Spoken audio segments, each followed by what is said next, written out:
जय हिंद। स्वागत है आप सभी का। और जैसा कि आप लोग को पता होगा कि पिछले साल जो एग्जाम दिए थे और जो सोशल साइंस का एग्जाम दिए थे, तो एग्जाम के बाद जब निकले थे कुछ लोग, तो अलग अलग राज्य से कमेंट आया था और अलग अलग राज्य से भी मैसेज आया था।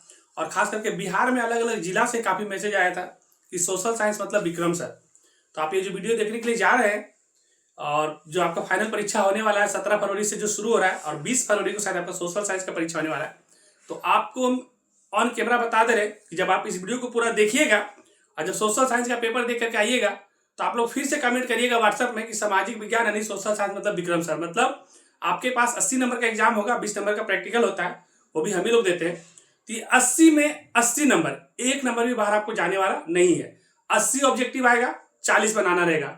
निश्चित रूप से 40 का 40 ऑब्जेक्टिव आपको इस वीडियो से लड़ने जा रहा है, लेकिन करना क्या होगा कि आपको लास्ट तक रुकना पड़ेगा। उसके बाद सब्जेक्टिव में 5 सब्जेक्ट है, जैसे कि हिस्ट्री है, ज्योग्राफी है, इकोनॉमिक्स है, पॉलिटिकल साइंस है और आपदा प्रबंधन है। आपदा प्रबंधन में कोई बड़ा क्वेश्चन नहीं आता है, 4 छोटा छोटा क्वेश्चन आता है, 2-2 नंबर का, 2 ही लिखना रहता है। और बाकी में चारों में 2-2 बड़ा क्वेश्चन आता है, उसमें एक एक बड़ा वाला क्वेश्चन लिखना रहता है, और सभी में छोटा छोटा 4-4 क्वेश्चन आता है, 2-2 लिखना रहता है। जितना हम इस वीडियो में पढ़ाएंगे, अगर लास्ट तक आप लोग देखेंगे और एग्जाम देख करके आइएगा, तो आपका पूरा 80 नंबर चाहिए, और 80 का 80 नंबर आपको इस वीडियो से देखने के लिए मिल जाएगा। बस वही करना पड़ेगा कि आपको लास्ट तक पेशेंस बना करके देखना है, बोर बिल्कुल भी नहीं होना है। एक बार आप आराम से देखेंगे, एक बार स्पीड बढ़ा करके देखेंगे, और जब एग्जाम में आप जाइएगा तो आपको समझ में आ जाएगा कि हम जो पढ़ाए पूरा 10 से 11 महीना मेहनत करके उसका सारा नोट्स हम लेकर के आए हैं, क्योंकि हम इसको कोई टाइपिंग नहीं करवाए। जैसे हम क्लास में पढ़ाते हैं, क्लास में जैसे नोट्स करवाते हैं, उसी नोट्स को हम लेकर के चलाएं। ये वीडियो और पहले ही आना था, लेकिन नोट्स थोड़ा सा हमको मिला नहीं था, तो हम इसको लेकर के आए हैं। तो आपको कोई टाइम बर्बाद नहीं करेंगे, लास्ट तक इस वीडियो को जरूर देखिए। जिनका सामाजिक विज्ञान का परीक्षा होना है बोर्ड परीक्षा के लिए, और जो भी रेलवे का और अदर कंपटीशन का एग्जाम देते हैं, अगर वो भी इस वीडियो को देखेंगे तो आगे चल के आप आर्ट्स लेकर के पढ़ेंगे, चाहे फिर अदर जगह पे जब जाएंगे, तो सोशल साइंस से रिलेटेड जो भी क्वेश्चन बनता है वो इस वीडियो से काफी इंपॉर्टेंट होगा। तो ठीक है, अपडेट बिल्कुल भी नहीं करते, शुरू करते इस वीडियो को कि सोशल साइंस में आपको 80 नंबर चाहिए, और 80 का 80 नंबर आपको इसी वीडियो से आने जा रहा है। तो 80 का 80 के लिए आप लोग रेडी हो जाइए कि 80 नंबर का प्रैक्टिकल होगा सोशल साइंस में, और 80 में ही एकदम पूरा 80 नंबर इसी वीडियो से आने जा रहा है एसएसटी में। ये फरवरी शायद परीक्षा आप लोग का शायद 20 फरवरी को होने जा रहा है ना, तो 20 फरवरी को इस बार शायद सेंटर पे हम नहीं मिल पाएंगे, क्योंकि इस बार टाइम मेरे पास थोड़ा कम रहेगा। लेकिन ये वीडियो को आप जरूर देखिएगा, तो हमको जरूर आप याद करिएगा। तो शुरू करते हैं इस वीडियो को, ध्यान से आप बने रहें लास्ट तक। पहला क्वेश्चन है कि किसने गैरीबाल्डी की जीवनी लिखी। तो देखिए, गैरीबाल्डी का जीवनी से जब आपका बात आता है, तो लाला लाजपत राय से काफी प्रभावित हुए थे। तो लाला लाजपत राय ने गैरीबाल्डी की जीवनी लिखी थी। याद रखिए, गैरीबाल्डी की जीवनी लाला लाजपत राय के द्वारा लिखा गया था। उसके बाद नेक्स्ट क्वेश्चन है कि ज्वेलवेरिन संस्था की स्थापना का उद्देश्य क्या था। तो जो ज्वेलवेरिन संस्था थी, ये एक व्यापारिक संस्था थी। तो व्यापारिक संस्था क्या करती है, तो इनका एक काम था कि आर्थिक हितों की सुरक्षा, जो भी आर्थिक हितों की सुरक्षा जो है व्यापारिक संस्था थी, तो आर्थिक हितों की सुरक्षा के लिए ये काम करती थी। नेक्स्ट है, यूनान के स्वतंत्रता संग्राम में किसकी पराजय हुई थी।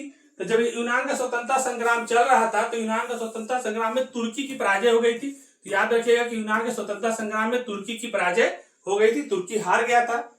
लेनिन का उत्तराधिकारी कौन था। तो जो लेनिन था, उसके बाद जब जाने के बाद जो उसका उत्तराधिकारी था, उसका नाम था स्टालिन। तो याद रखिएगा कि लेनिन का जो उत्तराधिकारी था वो स्टालिन था। नेक्स्ट है, क्रीमिया के युद्ध में किसकी पराजय हुई थी। तो क्रीमिया के युद्ध में रूस की पराजय हो गई थी। उसके बाद थोड़ा सा और आगे बढ़ते हैं, क्रीमिया के युद्ध में रूस की पराजय हो गई थी।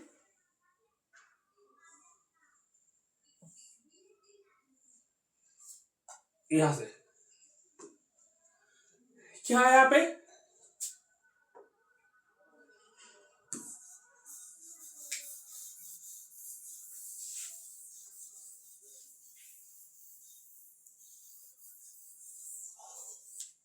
क्रीमिया के युद्ध में किसकी पराजय हो गई थी। तो बता दिए थे कि रूस की पराजय हो गई थी।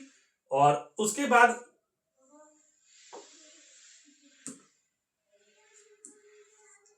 क्रीमिया के युद्ध रूस की पराजय हो गई थी। उसके बाद चलते हैं, यंग यूरोप की स्थापना किसने की थी। तो यंग यूरोप का जब बात आता है ना, तो यंग यूरोप का स्थापना हुआ था 1834 में। इसी में से क्वेश्चन बनेगा यंग इटली। क्या बनेगा, यंग इटली। तो यंग यूरोप आए या यंग इटली आए, तो यंग यूरोप आएगा या यंग इटली आएगा। दोनों का स्थापना मेजिनी ने किया था। दोनों का स्थापना कौन किया था, मेजिनी ने किया था। अब देखिए, मेजिनी जो है, यंग इटली का स्थापना कब किया था। तो यंग इटली का स्थापना हुआ था 1831 में, और यंग यूरोप को लेगा तो 1834 1834 में। यंग यूरोप बोलेगा तो 1834, यंग इटली बोलेगा तो 1831, और ये दोनों मेजनी के द्वारा किया गया था। तो ये दोनों में से एक क्वेश्चन आपके एग्जाम में आ जाता है। नेक्स्ट क्वेश्चन है कि विक्टर इमैनुअल ने प्रधानमंत्री पद पर किसे नियुक्त किया था? तो जो विक्टर इमैनुअल था वो प्रधानमंत्री के पद पे काउंट काबुल को नियुक्त किया था। किसको नियुक्त किया था? तो काउंट काबुल को नियुक्त किया था। रूस में जार का जो अर्थ होता है वो क्या होता है? तो रूस में जो जार का अर्थ होता है ना, जो रूस का राजा होता है, सम्राट होता है, वही रूस में जार का अर्थ होता है। तो रूस का सम्राट को ही बोलते हैं रूस में जार। तो जो रूस में जार का अर्थ होता है, और जो रूस का राजा है, रूस का सम्राट। वियना कांग्रेस की अध्यक्षता किसने की थी? तो वियना कांग्रेस की अध्यक्षता मेटरनिक ने की थी। और मेटरनिक युग से भी क्वेश्चन आता है। 1815 से ये शुरू हुआ था, 1848 तक चलता है, ये ध्यान रखिएगा। 1815 से लेकर के 1848 तक मेटरनिक युग से नाम चला जाता है, और यही सम्मेलन हुआ था 1815 में। तो ठीक है, आगे बढ़ते हैं। इसमें एक ही साथ डिलीट कैसे होगा जो लिखा हुआ है सारा कुछ?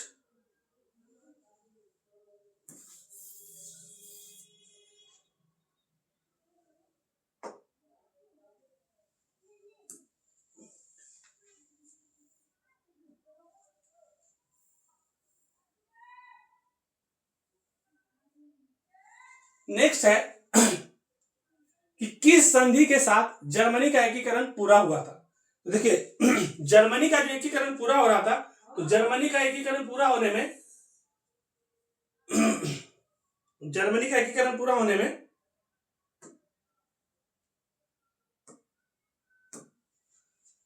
फ्रैंकफर्ट की संधि हुई थी। तो ये फ्रैंकफर्ट की संधि कब हुई थी, ये भी पूछा जा सकता है आपसे। तो जर्मनी का संधि जो हुआ था मतलब कि किस संधि के साथ जर्मनी का एकीकरण पूरा हुआ था? तो जर्मनी का एकीकरण पूरा होने के लिए फ्रैंकफर्ट की संधि हुआ था। और ये फ्रैंकफर्ट की संधि कब हुआ था? तो शायद ये 71 लास्ट में रहता है, 1771 या 1871 में होता है। तो ठीक है, याद रखिए फ्रैंकफर्ट लास्ट में 1 रहता है, तो 1871 में हुआ था। 1917 की रूसी क्रांति के समय किस जार का शासन था? तो जब 1917 में जब रूस में क्रांति हो रहा था, तो उस समय जार निकोलस द्वितीय शासन था। जार निकोलस द्वितीय शासन था, तो यही उस समय शासन कर रहा था रूस में, जब रूस में क्रांति हुई थी। फिर अब बोल्शेविक क्रांति किस नाम से जानी जाती है? तो बोल्शेविक क्रांति को अक्टूबर क्रांति के नाम से जानते हैं। सोवियत संघ का विघटन कब हुआ था? तो सोवियत संघ का विघटन 1991 में हुआ था। इसमें हुआ क्या था कि जो ये रूस था, सोवियत संघ रूस, यूएसएसआर, तो यूएसएसआर जो था ये 15 टुकड़ा में बट गया था। कितना टुकड़ा में बट गया था? 15 छोटा छोटा टुकड़ा में बट गया था, और इसका विघटन हो गया था 1991 में। तो आपसे पूछ सकता है कि सोवियत संघ का विघटन कब हुआ था? तो याद रखिएगा 1991 में हुआ था। फिर नेक्स्ट है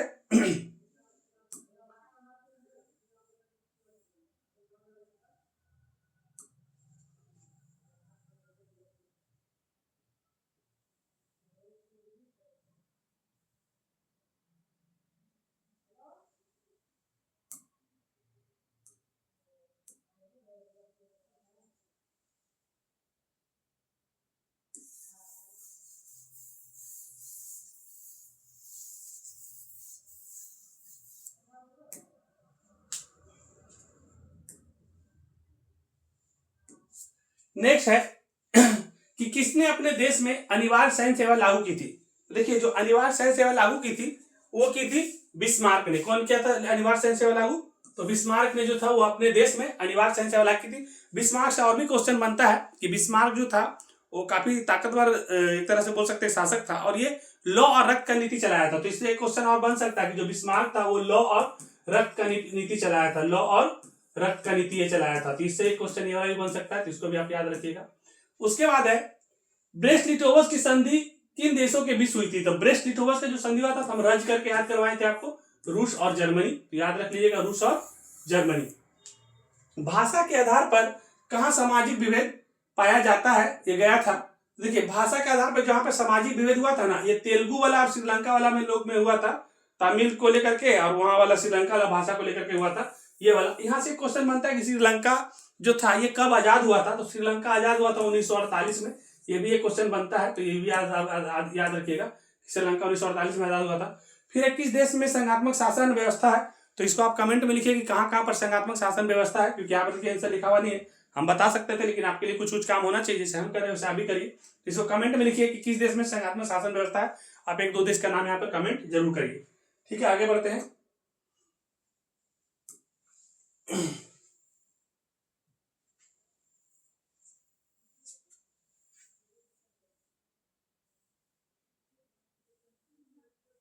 देखिए इसमें क्वेश्चन जो बन रहा है, पहला जो क्वेश्चन है कि इंग्लैंड में महिलाओं का अधिकार, जो वोट देने का अधिकार कब मिला था।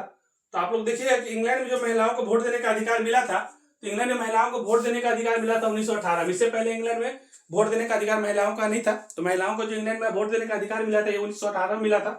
फिर है मार्टिन लूथर ने किसका विरोध किया। तो मार्टिन लूथर जो था ये राजतंत्र का विरोध कर रहा था। मार्टिन लूथर जो था हमेशा वो राजतंत्र का विरोध करता था। तो मार्टिन लूथर जो था वो राजतंत्र का विरोध करता था। कार्ल मार्क्स का जन्म कहाँ हुआ था। तो कार्ल मार्क्स का जन्म जर्मनी में हुआ था। इसका जर्मनी में जन्म कब हुआ था, इस पर आप कमेंट करिए इसका जन्म कब हुआ था, इस कमेंट में एक बार लिखिएगा।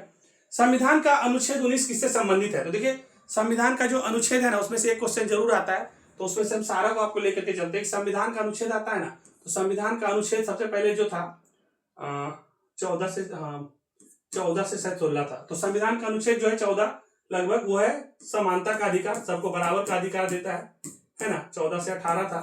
फिर एक 19 से 22 था ना, 1922। तो 19 जो रहेगा इसमें तो किससे से, तो मौलिक अधिकार से संबंधित है। इसमें स्वतंत्रता का अधिकार है। 19 से 22 किसमें है, तो स्वतंत्रता का अधिकार है।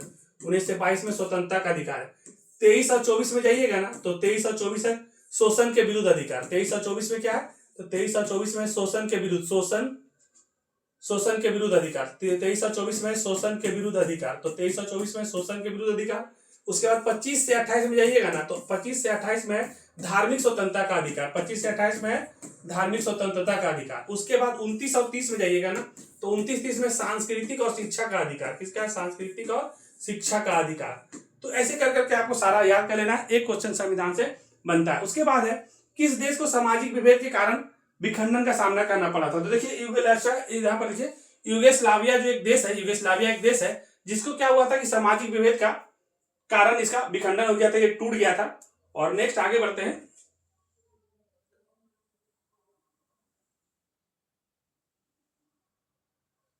क्वेश्चन है कि भारतीय संघीय व्यवस्था की विशेषता नहीं है। तो देखिए हम लोग का जो भारत का जो देश है ना, इसमें क्या है ना कि एकल नागरिकता। कैसा नागरिकता है यहाँ पर, तो एकल नागरिकता है। भारत में जो कैसा नागरिकता है, एकल नागरिकता है। तो देखिए कौन सा विशेषता नहीं है, यहाँ पर दोहरी नागरिकता का विशेषता भारत में नहीं है। यहाँ पर नहीं बोलता है ना, तो इसको आप एक बार ऐसे करके टिक कर लीजिएगा। फिर नेक्स्ट है सामाजिक विभाजन को हल करने का सबसे अच्छा तरीका क्या है। तो समाज में कोई भी तरह का विभाजन होता है या कोई तरह का विभेद हो जाता है, तो सबसे अच्छा तरीका सामाजिक विभाजन को हटाने का लोकतंत्र क्या है, तो सबसे अच्छा व्यवस्था है लोकतंत्र। फिर है प्रोटेस्टेंट और कैथोलिक समूह के संघर्ष के लिए किस देश को जाना जाता है। तो प्रोटेस्ट और कैथोलिक समूह को संघर्ष के लिए आयरलैंड जाना जाता है। कौन जाना जाता है, तो आयरलैंड जाना जाता है। आगे बढ़ते हैं। नेक्स्ट है कि सप्तदलीय गठबंधन, मतलब 7 दल का जो गठबंधन हुआ था, ये 7 दल का गठबंधन कहां पे हुआ था। तो याद रखिएगा कि जो 7 दल का गठबंधन हुआ था ये हुआ था नेपाल में। और नेपाल में कब हुआ था ये आपसे पूछा जा सकता है।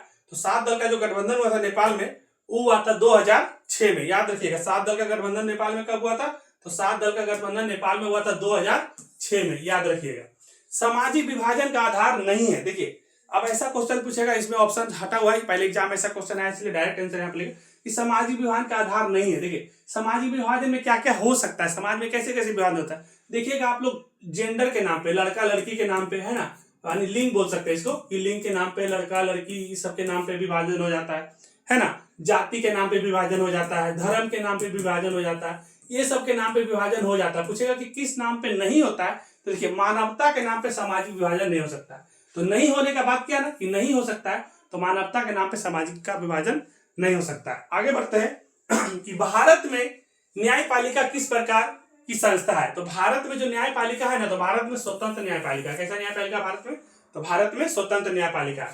निर्माण कार्य किस क्षेत्र का हिस्सा है। तो देखिए हम लोग 3 गो क्षेत्र आ रखिएगा, प्राथमिक द्वितीय और तृतीय सेक्टर। 3 सेक्टर होता है, एक होता है प्राथमिक सेक्टर, एक होता है द्वितीय सेक्टर, एक होता है तृतीय सेक्टर। देखिए पहला वाला में होता है कृषि, प्राथमिक सेक्टर में कौन सा आता है, कृषि। दूसरा में आता है उद्योग, उद्योग मतलब इसमें उद्योग में सब द्वितीय क्षेत्र में सब आ जाता है। निर्माण कार्य सब आ जाता है, उद्योग निर्माण ये सब दूसरे क्षेत्र में आ जाता है। तीसरा क्षेत्र में आता है सेवा। तीसरा क्षेत्र में क्या आता है, तो तीसरा में आता है सेवा। तो सेवा से अगर क्वेश्चन बनेगा तो तीसरा क्षेत्र में आता है सेवा। तो यहाँ क्वेश्चन पूछा कि निर्माण कार्य किसमें आता है, तो निर्माण कार्य आता है दूसरा क्षेत्र में, तो दूसरा आंसर लगा देंगे। लेकिन अगर इसी में से पहला पूछ देता तो पहला में आता कृषि, तीसरा में भी क्वेश्चन पूछ सकता है, तो तीसरा में आता है सेवा क्षेत्र। ठीक है, फिर है नेक्स्ट क्वेश्चन, बिहार के आर्थिक पिछड़ेपन का कारण नहीं है। देखिए बिहार का आर्थिक पिछड़ेपन का कारण नहीं है, नहीं बोलेगा ना तो इसको आप जरूर टिक करिए, पूछ रहा है कि नहीं है। जब भी क्वेश्चन नहीं बनता है तो पहले हाँ वाला चेक करेंगे कि बिहार में आर्थिक पिछड़ेपन का क्या क्या कारण है। तो देखिए बिहार में सबसे पहला बात जनसंख्या है बहुत ज्यादा है, जनसंख्या क्या यहाँ पे, जनसंख्या यहाँ बहुत ज्यादा है, बहुत ज्यादा जनसंख्या, ये पिछड़ेपन का कारण है। जनसंख्या के साथ साथ यहाँ पर क्या है ना कि रोजगार काफी कम है, रोजगार यहाँ पर क्या बिहार में काफी कम है। बिहार की बात करें ना, बिहार के आर्थिक यहाँ रोजगार काफी कम है। यहाँ पर जो उद्योग होना चाहिए, निर्माण जो होना चाहिए, ये सब काफी कम है। तो इस सब का निर्माण जो होता है वो सब का काम काफी यहाँ पे कम होता है, फैक्ट्री वगैरह बहुत कम है। तो बोला नहीं है, तो क्या है बिहार में पिछड़ेपन का कारण नहीं है, तो आर्थिक संरचना का विकास। अगर आर्थिक संरचना का विकास होगा तो पिछड़ेपन थोड़ी ना कारण है, तो कारण नहीं बनेगा। तो आर्थिक संरचना का जो विकास हो रहा है ये पिछड़ेपन का कारण नहीं, तो अच्छा है बिहार के लिए। लेकिन ये चीज जल्दी हो कहाँ रहा उतना पहले से, लेकिन पहले से बहुत कुछ बदला है, धीरे धीरे और बदलेगा। जैसा स्थिति पहले था बिहार में शिक्षा व्यवस्था का, जब से बीपीएससी का एग्जाम हुआ है, खास करके टीआरई 1, तब से काफी कुछ बदला है। तो आप लोग जितने भी लोग गवर्नमेंट स्कूल में पढ़ते हैं, चाहे जितने भी टीचर्स वगैरह लोग भी इस वीडियो को देखते होंगे, तो जितने भी बच्चे हैं उन सभी को मोटिवेट करिए कि पहले की स्थिति से अभी का स्थिति काफी कुछ बदला है सरकारी स्कूल में। तो ज्यादा लोग को टाइम पे स्कूल भेजिए। अगर आपको बाद में कहीं से पढ़ना है, जैसे हम लोग भी पढ़ाते हैं, तो स्कूल के टाइम पे बात पढ़ाना है, छुट्टी में पढ़ाना है। ऐसा नहीं कि आप स्कूल के टाइम में कहीं और पढ़ाएं, ये गलत है। आगे बढ़ते हैं, गरीबी के दुष्चक्र की अवधारणा के प्रतिपादन कौन है। तो देखिए गरीबी का जो दुष्चक्र का अवधारणा दिए थे, तो इसके प्रतिपादन जो है, तो गरीबी के दुष्चक्र का अवधारणा का जो प्रतिपादन है वो नक्शे है। जो गरीबी के दुष्चक्र का अवधारणा दिए थे उनका नाम था नक्शे। फिर है मानव विकास रिपोर्ट किस घटक के आधार पर तैयार किया जाता है। तो मानव का जो विकास का रिपोर्ट है ना, वो प्रति व्यक्ति आय पे रिपोर्ट तैयार किया जाता है। फिर एक गरीबी रेखा निर्धारण हेतु कैलोरी मापदंड किसके सुझाव पर निर्धारित किया जाता है। तो देखिए गरीबी रेखा का जो मापदंड है ना, ये योजना आयोग के द्वारा तैयार किया जाता है। किसके द्वारा तैयार किया जाता है, तो ये गरीबी रेखा का जो मापदंड है ये योजना आयोग के द्वारा तैयार किया जाता है। याद रखिएगा योजना आयोग। योजना आयोग का गठन कब हुआ था, एक बार कमेंट में लिखिएगा, फिर हम आगे बताएंगे। अगर आप लोग नहीं बता पाए तो इसको कमेंट में आप लिखिए। उसके बाद थोड़ा सा और आगे बढ़ते हैं, ऐसे ही बढ़ते बढ़ते भी बहुत देर तक लगेगा, हम लोग 2-2.5 घंटा रुकेंगे, आप लोग बने रहिएगा। क्वेश्चन है ब्रैटलैंड आयोग किससे संबंधित है। तो जो ब्रैटलैंड आयोग है किससे संबंधित है, तो ये धारणीय विकास से संबंधित है। किससे संबंधित है, तो याद रखिएगा धारणीय विकास से संबंधित है। तो ये है जो ब्रैटलैंड आयोग है, ये धारणीय विकास से संबंधित है, और ये 1987 में आया था। ये कब आया था, 1987 में आया था।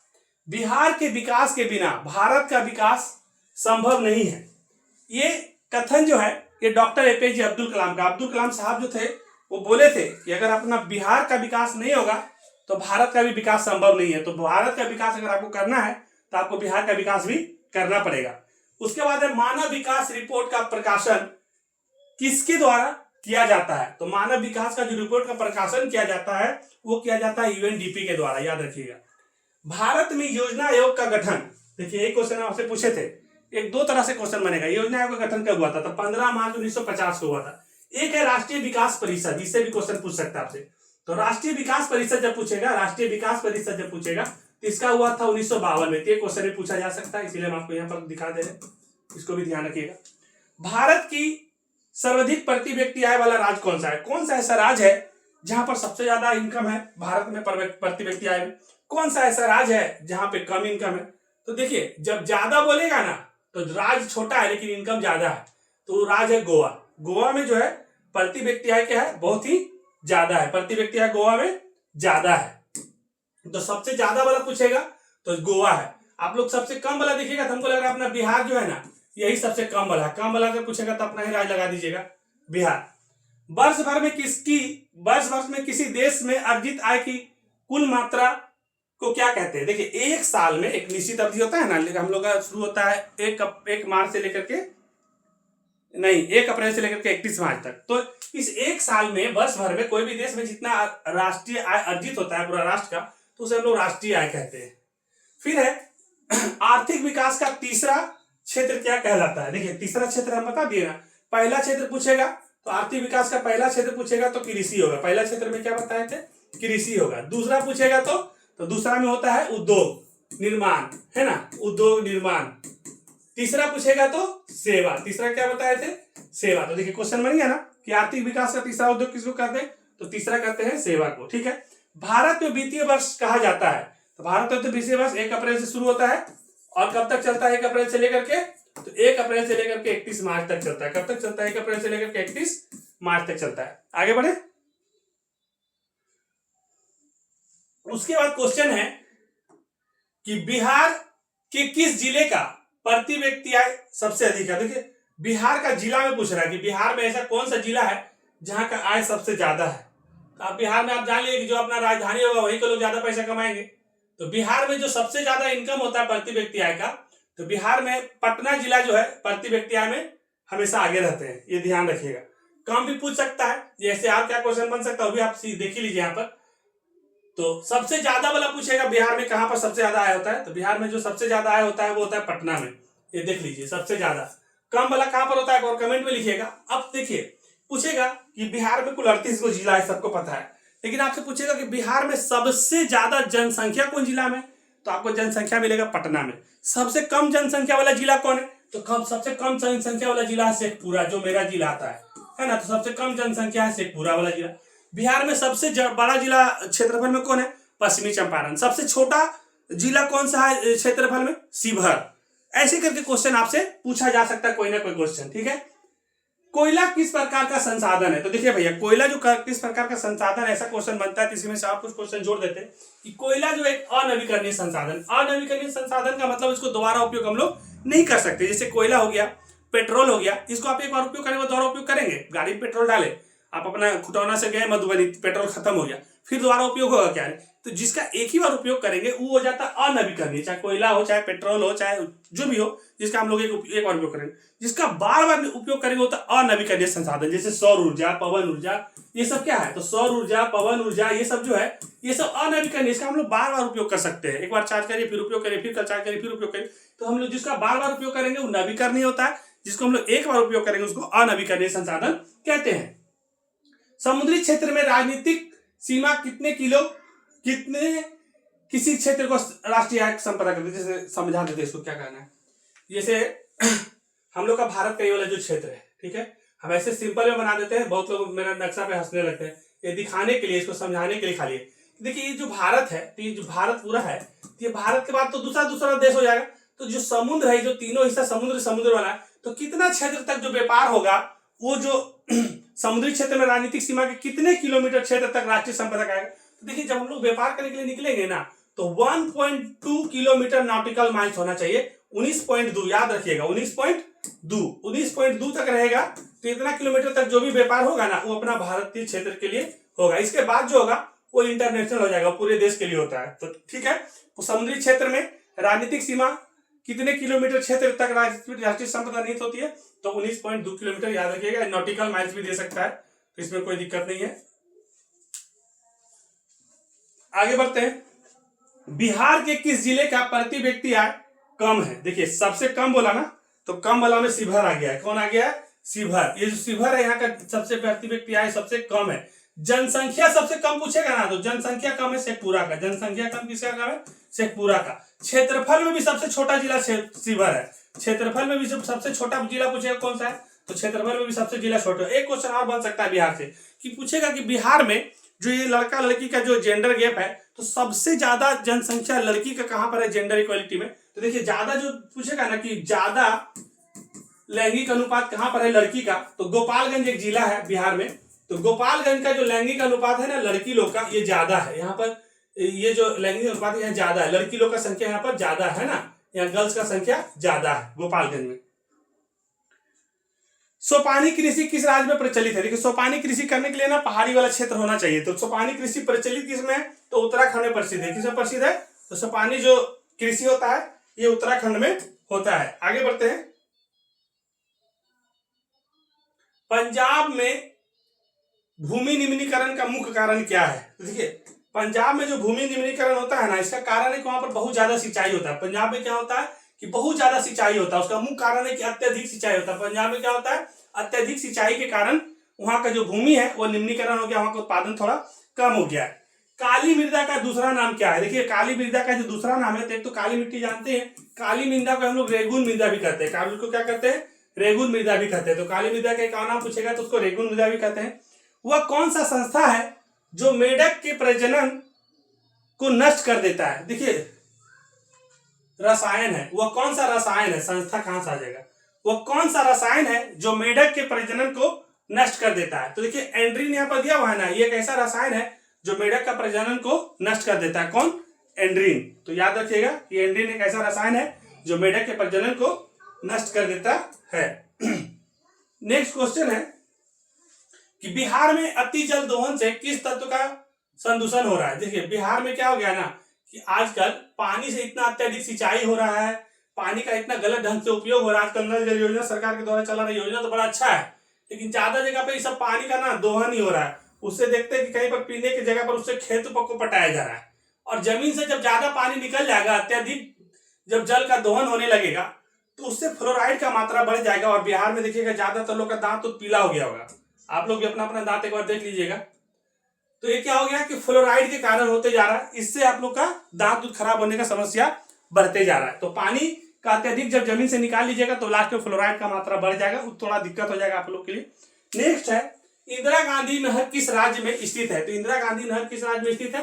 तो इंदिरा गांधी नहर जो है राजस्थान में। यहाँ से एक और क्वेश्चन बन सकता है कि जो भारत का सबसे ऊंचा बांध है वो किस नदी पे बना हुआ है? तो भारत का जब सबसे ऊंचा बांध आएगा, सबसे ऊंचा बांध से क्वेश्चन जब बनेगा, सबसे ऊंचा बांध से जब क्वेश्चन पूछेगा तो सबसे ऊंचा बांध है भाखड़ा नांगल नदी पे। किस पे है?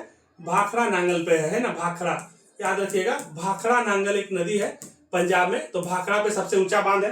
पूछेगा सबसे लंबा बांध भारत के कहां पर है? तो सबसे लंबा बांध बोलेगा तो हीराकुंड बांध है। और ये जो हीराकुंड बांध है, हीराकुंड बांध कहां पे? तो हीराकुंड बांध जो है ये उड़ीसा में है। कहां पर है? हीराकुंड बांध है जो उड़ीसा में है, ये सबसे लंबा है, ये जो है सबसे लंबा बांध है। तो सबसे लंबा बांध पूछेगा तो हीराकुंड बांध, सबसे ऊंचा बांध पूछेगा तो भाखड़ा नांगल बांध।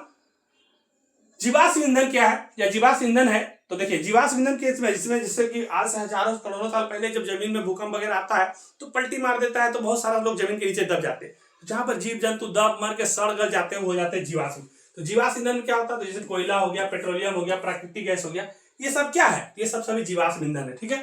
ये बाघ परियोजना की शुरुआत कब हुई थी? तो बाघ परियोजना का शुरुआत क्यों हुआ था पहले जान लीजिए। बाघ परियोजना का शुरुआत हुआ था 1973 में। ये बाघ परियोजना क्या है? जो बाघ है ना, बाघ जो अब जंगल में देखते हैं टाइगर खो, तो जो टाइगर की संख्या घटते जा रहा था, तो प्राकृतिक तंत्र को चलाने के लिए सभी जीव जंतु का होना जरूरी होता है। तो बाघ जो है उसका संख्या घट रहा था, तो उसी को ठीक करने के लिए उसको प्राकृतिक आवास दिया जाता था ताकि बाघ लोग वहां पे रहे और उसका प्रजनन ज्यादा हो। तो बाघ का संख्या में वृद्धि होगा तो हमारा प्राकृतिक संतुलन सुधरेगा। तो बाघ की जनसंख्या को बढ़ाने के लिए 1973 में बाघ परियोजना आया था। नेक्स्ट है आयुर्वेद के जनक कौन है? तो आयुर्वेद के जनक जो है उनका नाम है धन्वंतरी। याद रखिएगा आयुर्वेद के जो जनक है उनका नाम क्या है? तो आयुर्वेद के जनक है उनका नाम है धन्वंतरी। नेक्स्ट है काजीरंगा राष्ट्रीय उद्यान कहाँ है? देखिए राष्ट्रीय उद्यान से क्वेश्चन आएगा, निश्चित रूप से ही आना है, इसको ध्यान से सुनिए कि काजीरंगा जो राष्ट्रीय उद्यान है वो असम में है। अब ये काजीरंगा जो राष्ट्रीय उद्यान है क्यों प्रसिद्ध है? इसमें जो गेंडा है ना, गेंडा एक सिंग वाला गेंडा रहता है, एक ही सिंग रहेगा गेंडा। ऐसे फोटो कैसे भी समझ के बना लीजिए, ऐसे एक ही सिंग रहेगा, एक सिंग वाला गेंडा रहता है। तो एक सिंग का गेंडा के लिए काजीरंगा प्रसिद्ध है। और भी आपको पढ़ना है कि कहाँ कहाँ पे क्या क्या प्रसिद्ध है, जैसे कि गुजरात का एक गिर राष्ट्रीय उद्यान है, उस शेर के लिए प्रसिद्ध है। तो ऐसे अलग अलग पढ़ लीजिएगा क्योंकि एक राष्ट्रीय उद्यान से क्वेश्चन आएगा और एक पेज नंबर नोट करवाए थे उससे क्वेश्चन बनता है, तो उसको एक बार जाकर के देख लीजिएगा। इससे रिलेटेड जितना क्वेश्चन रहेगा उसको एक बार कर लीजिएगा। भारत की वन नीति के अनुसार कम से कम कितना प्रतिशत भूभाग पर वन अच्छा रहना चाहिए? मतलब कि देखिए भारत के वन नीति हो चाहे पूरी दुनिया का वन नीति हो, पूरा भी क्षेत्रफल जितना भी किसी देश का है किसी का भी है तो उसमें 33% वन होना चाहिए। कितना परसेंट वन होना चाहिए? 33% वन होना चाहिए। अगर इतना वन है तो आपका जो देश है वो सुरक्षित है, आपका राज्य सुरक्षित है। लेकिन आपको पूछ सकता है कि बिहार में कितना वन है? तो बिहार बहुत पीछे चल रहा है वन की स्थिति में। बिहार जो है ये वन में बहुत पीछे है, यहाँ पर 7.9% ही है। तो यहाँ पर वन लगाने की जरूरत ज्यादा है, बिहार में वन बहुत ही कम है। तो बिहार के लोगों से मेरा अपील भी है कि कम से कम आप लोग साल में 1 2 4 पेड़ जरूर लगाइए सभी को, ताकि थोड़ा सा इसका रेशियो बढ़ेगा तो हम लोग का जो प्राकृतिक संतुलन है वो थोड़ा ठीक होगा, समय पे वर्षा वर्षा अच्छा होगा। नेक्स्ट है प्राकृतिक गैस किस खनिज के साथ पाया जाता है? तो प्राकृतिक गैस जो है ना पेट्रोलियम के साथ में पाया जाता है। अगर प्राकृतिक गैस जो नेचुरल गैस है वो आपको पेट्रोलियम के साथ में पाया जाता है। फिर है आगे बढ़ते, थोड़ा सा ऊपर उठा देते इसको, कि कपास की खेती के लिए कौन सी मिट्टी उपयोग है? देखिए कपास का खेती भारत में किधर होता है? तो कपास का खेती जो भारत में होता है, तो भारत इस तरह से होता है ना, तो इस साइड वाला एरिया हो गया, थोड़ा सा इधर रहेगा, काली मिट्टी जहाँ पे रहेगा ना, कपास का खेती के लिए काली मिट्टी चाहिए, काली मिट्टी को रेंगुन मिट्टी भी कहते हैं। तो इधर साइड जो गुजरात वाला क्षेत्र है ना, इधर थोड़ा तमिलनाडु, इस सब जगह पे अच्छा कपास का खेती होता है। तो काली मिट्टी इसके लिए उपयोग है, कपास की खेती के लिए काली मिट्टी, उसी को बोलते हैं रेंगुन मिट्टी, ये जिम्मेवार है। आगे बढ़े। नेक्स्ट क्वेश्चन है कि बिहार में नहरों द्वारा सर्वाधिक सिंचाई किस जिले में होती है? देखिए, बिहार में नहर के द्वारा सबसे ज्यादा सिंचाई कहाँ होता है? तो बिहार में जो नहर के द्वारा सबसे ज्यादा सिंचाई होता है ना, रोहतास जिला सुने होंगे, गेहूं में बहुत आगे है, याद रखिएगा। ये भी क्वेश्चन बन सकता है कि गेहूं सबसे ज्यादा कहाँ होता है, आलू सबसे ज्यादा कहाँ होता है, प्याज कहाँ सबसे ज्यादा होता है। हम सारा चीज क्लास में पढ़ा चुके हैं। अब आप लोग से बस यही है कि जितना पढ़ाए हैं उसको बार बार रिविजन करते रहिए, उससे बाहर क्वेश्चन जाना है नहीं। विक्रम सर जो बकते हैं वही एग्जाम में छपते हैं, इस बार भी वही हो चुका है, क्वेश्चन तो बन ही चुका है, आप लोगों को सिर्फ एग्जाम देना है। तो आप लोग ध्यान रखिएगा कि बिहार में नहरों द्वारा सबसे ज्यादा जो सिंचाई होता है वो होता है रोहतास में। रोहतास में गेहूं का उत्पादन भी सबसे ज्यादा है। तो अगर बिहार में पूछेगा गेहूं सबसे ज्यादा कहाँ होता है, तो रोहतास में होता है। उसी तरह से प्याज पूछ सकता है कहाँ होता है, तो आप देख लीजिएगा नालंदा तरफ में कहाँ होता है, आलू ज्यादा कहाँ होता है, दाल ज्यादा कहाँ होता है, ये सब एक बार कर लीजिएगा, क्योंकि हम सारा कराने लगेंगे तो फिर 2-3 दिन लग जाएगा। कहलगांव तापीय विद्युत परियोजना कहाँ है? तो कहलगांव तापीय विद्युत परियोजना भागलपुर में है। देश के बांधों को किसने भारत का मंदिर कहा था? जो हम लोग का देश का बांध है ना, उसको भारत का मंदिर बोले थे। कौन बोले थे? अपना पहला प्रधानमंत्री जो थे ना, पंडित जवाहरलाल नेहरू। तो पंडित जवाहरलाल नेहरू थे, वो देश के बांध को भारत का मंदिर कहते। और ये पहला प्रधानमंत्री, अपना देश का पहला प्रधानमंत्री पूछेगा तो देश का पहला प्रधानमंत्री, तो प से पहला, प से प्रधानमंत्री, प से पंडित जवाहरलाल नेहरू, याद रखिएगा, पंडित जवाहरलाल नेहरू। आपसे पूछेगा पहला राष्ट्रपति कौन है? वो अपना बिहार के ही थे। तो देश का पहला राष्ट्रपति पूछेगा तो राष्ट्रीय राष्ट्रपति राजेंद्र प्रसाद, याद रखिएगा, राजेंद्र प्रसाद। ये सभी क्वेश्चन बन सकता है। सर्वोत्तम कोयले का प्रकार, देखिए कोयला का 4 प्रकार है। कोयला का कितना प्रकार है? 4 प्रकार है। तो 4 में से कोई भी पूछ सकता है, सर्वोत्तम पूछ सकता है, तो कम क्वालिटी भी पूछ सकता है। तो कोयला के जो 4 प्रकार है, तो कोयला के जो 4 प्रकार है उसमें से देखिए, इसको हम काला ही ले लेते हैं, कोयला वाला काला कलर से दिखाते हैं। तो कोयला के जो 4 प्रकार है, तो सबसे पहले में जो आता है, सबसे पहला प्रकार जो कोयला का आता है उसका नाम है एंथ्रासाइट। क्या नाम है? एंथ्रासाइट। उसका नाम है एंथ्रासाइट। तो एंथ्रासाइट जो कोयला है ना, इसमें कार्बन का प्रतिशत मात्रा 90% से ज्यादा होता है। मतलब जिसमें जितना ज्यादा कार्बन होगा वो कोयला उतना अच्छा होगा। 90% से ज्यादा कार्बन होता है किसमें? एंथ्रासाइट में। एंथ्रासाइट के बाद होता है लिग्नाइट। एंथ्रासाइट दूसरा में आता है लिग्नाइट। लिग्नाइट जो होता है ना, ये लिग्नाइट जो कोयला, ये नवेली में पाया जाता है। नवेली हमारा सर है, वहां काम किए कुछ दिन, तो नवेली में जाइएगा तो लिग्नाइट मिलेगा। इसमें कार्बन का प्रतिशत मात्रा 70 से ज्यादा रहता है। Anthracite, lignite. एक होता है बिटुमिनस। तीसरा में कौन सा आता है? तो तीसरा में होता है बिटुमिनस। तीसरा में कौन सा होता है? बिटुमिनस। तो बिटुमिनस जो है ये तीसरा प्रकार का कोयला से 50% के आसपास कार्बन पाया जाता है, और इसमें बहुत कम कार्बन पाया जाता है। सबसे कम क्वालिटी का कोयला, जो चौथा क्वालिटी का कोयला है, उसका नाम है पीट। तो सबसे कम वाला पूछेगा तो आप लोग पीट में टिक लगाइएगा। सबसे खराब तरह का कोयला पीट कोयला होता है। और सबसे अच्छा बोलेगा तो आप लोग लगाइएगा एंथ्रासाइट। सबसे अच्छा बोलेगा तो किसको लगाइएगा? सबसे अच्छा बोलेगा से एंथ्रासाइट लगा दीजिएगा, है ना। किस नदी को बिहार का शोक कहा जाता है? बिहार का शोक कहने का मतलब है कि जिसके चलते बिहार काफी परेशान है, जिससे काफी आर्थिक नुकसान होता है, सरकार भी काफी परेशान रहती है, इसके चलते बदनाम भी हो जाती है कभी कभी। तो ये सब चीज आपको ध्यान रखना है कि बिहार में जो कोसी नदी है ना, कोसी नदी, इसके चलते काफी नुकसान होता है, इसीलिए बिहार को शोक कहता है। जब भी बरसात का दिन आएगा, ये नदी में तूफान आएगा और पता नहीं क्या होता है ना कि अपना दिशा बदल देता है। तो दिशा बदलने के कारण बदनाम क्यों हो गया नदी? देखिए बदनाम होने का क्या कारण है, जैसे अपना देखिए बिहार इस साइड में, ठीक है, अभी ये क्या है कि कोसी जो आता है ना, तो पूरा ऊपर से ये हिमालय की तरफ से लेकर के आता है। इतना तेज पानी आता है ना, बीच में बहुत सारी गाद उद लेकर के आता है, तो इधर इधर जमा हो जाता है और फिर पानी दिशा बदल देगा। अब मालूम चला कि रात में इधर लोग सो रहा था, इधर तोड़ के पानी घुस गया, अब पानी रात में बह करके चले गए लोग, तो घर के जाल माल के साथ में घर भी टूटा जाता है, बड़ा दिक्कत है। तो बिहार का शोक जो है ना कोसी नदी है। इस तरह से झारखंड का पूछ सकता है। झारखंड का शोक अगर पूछ देगा तो झारखंड का जब पूछ देगा ना, झारखंड का जब पूछ देगा तो झारखंड का जब पूछेगा तो दामोदर नदी है। दामोदर नदी कारण झारखंड में थोड़ा दिक्कत होता है। वैसे ही अलग अलग राज्य से आपसे पूछ सकता है, तो इसमें नदी से भी एक क्वेश्चन आप कर लीजिएगा। नेक्स्ट क्वेश्चन है, बिहार का कौन सा क्षेत्र बाढ़ग्रस्त है? तो बिहार का देखिए एक चीज ध्यान ये रखिएगा कि बिहार का जो इस तरह से नक्शा है ना अपना, इस तरह से करके, तो ऊपर वाला जो क्षेत्र है ना, उत्तरी वाला बाढ़ से, उत्तरी वाला किससे है? बाढ़ से। ऊपर में जाइएगा तो बाढ़, और नीचे वाला सुखाड़, और दक्षिणी वाला कोची में इधर में सुखाड़ से, मतलब दक्षिणी बिहार जो है वहां पर पानी नहीं है इसलिए सुखाड़ है, ऊपर वाला उत्तरी बिहार पानी ही पानी है इसलिए वहां बाढ़ है। इतना याद रहेगा आप लोग को।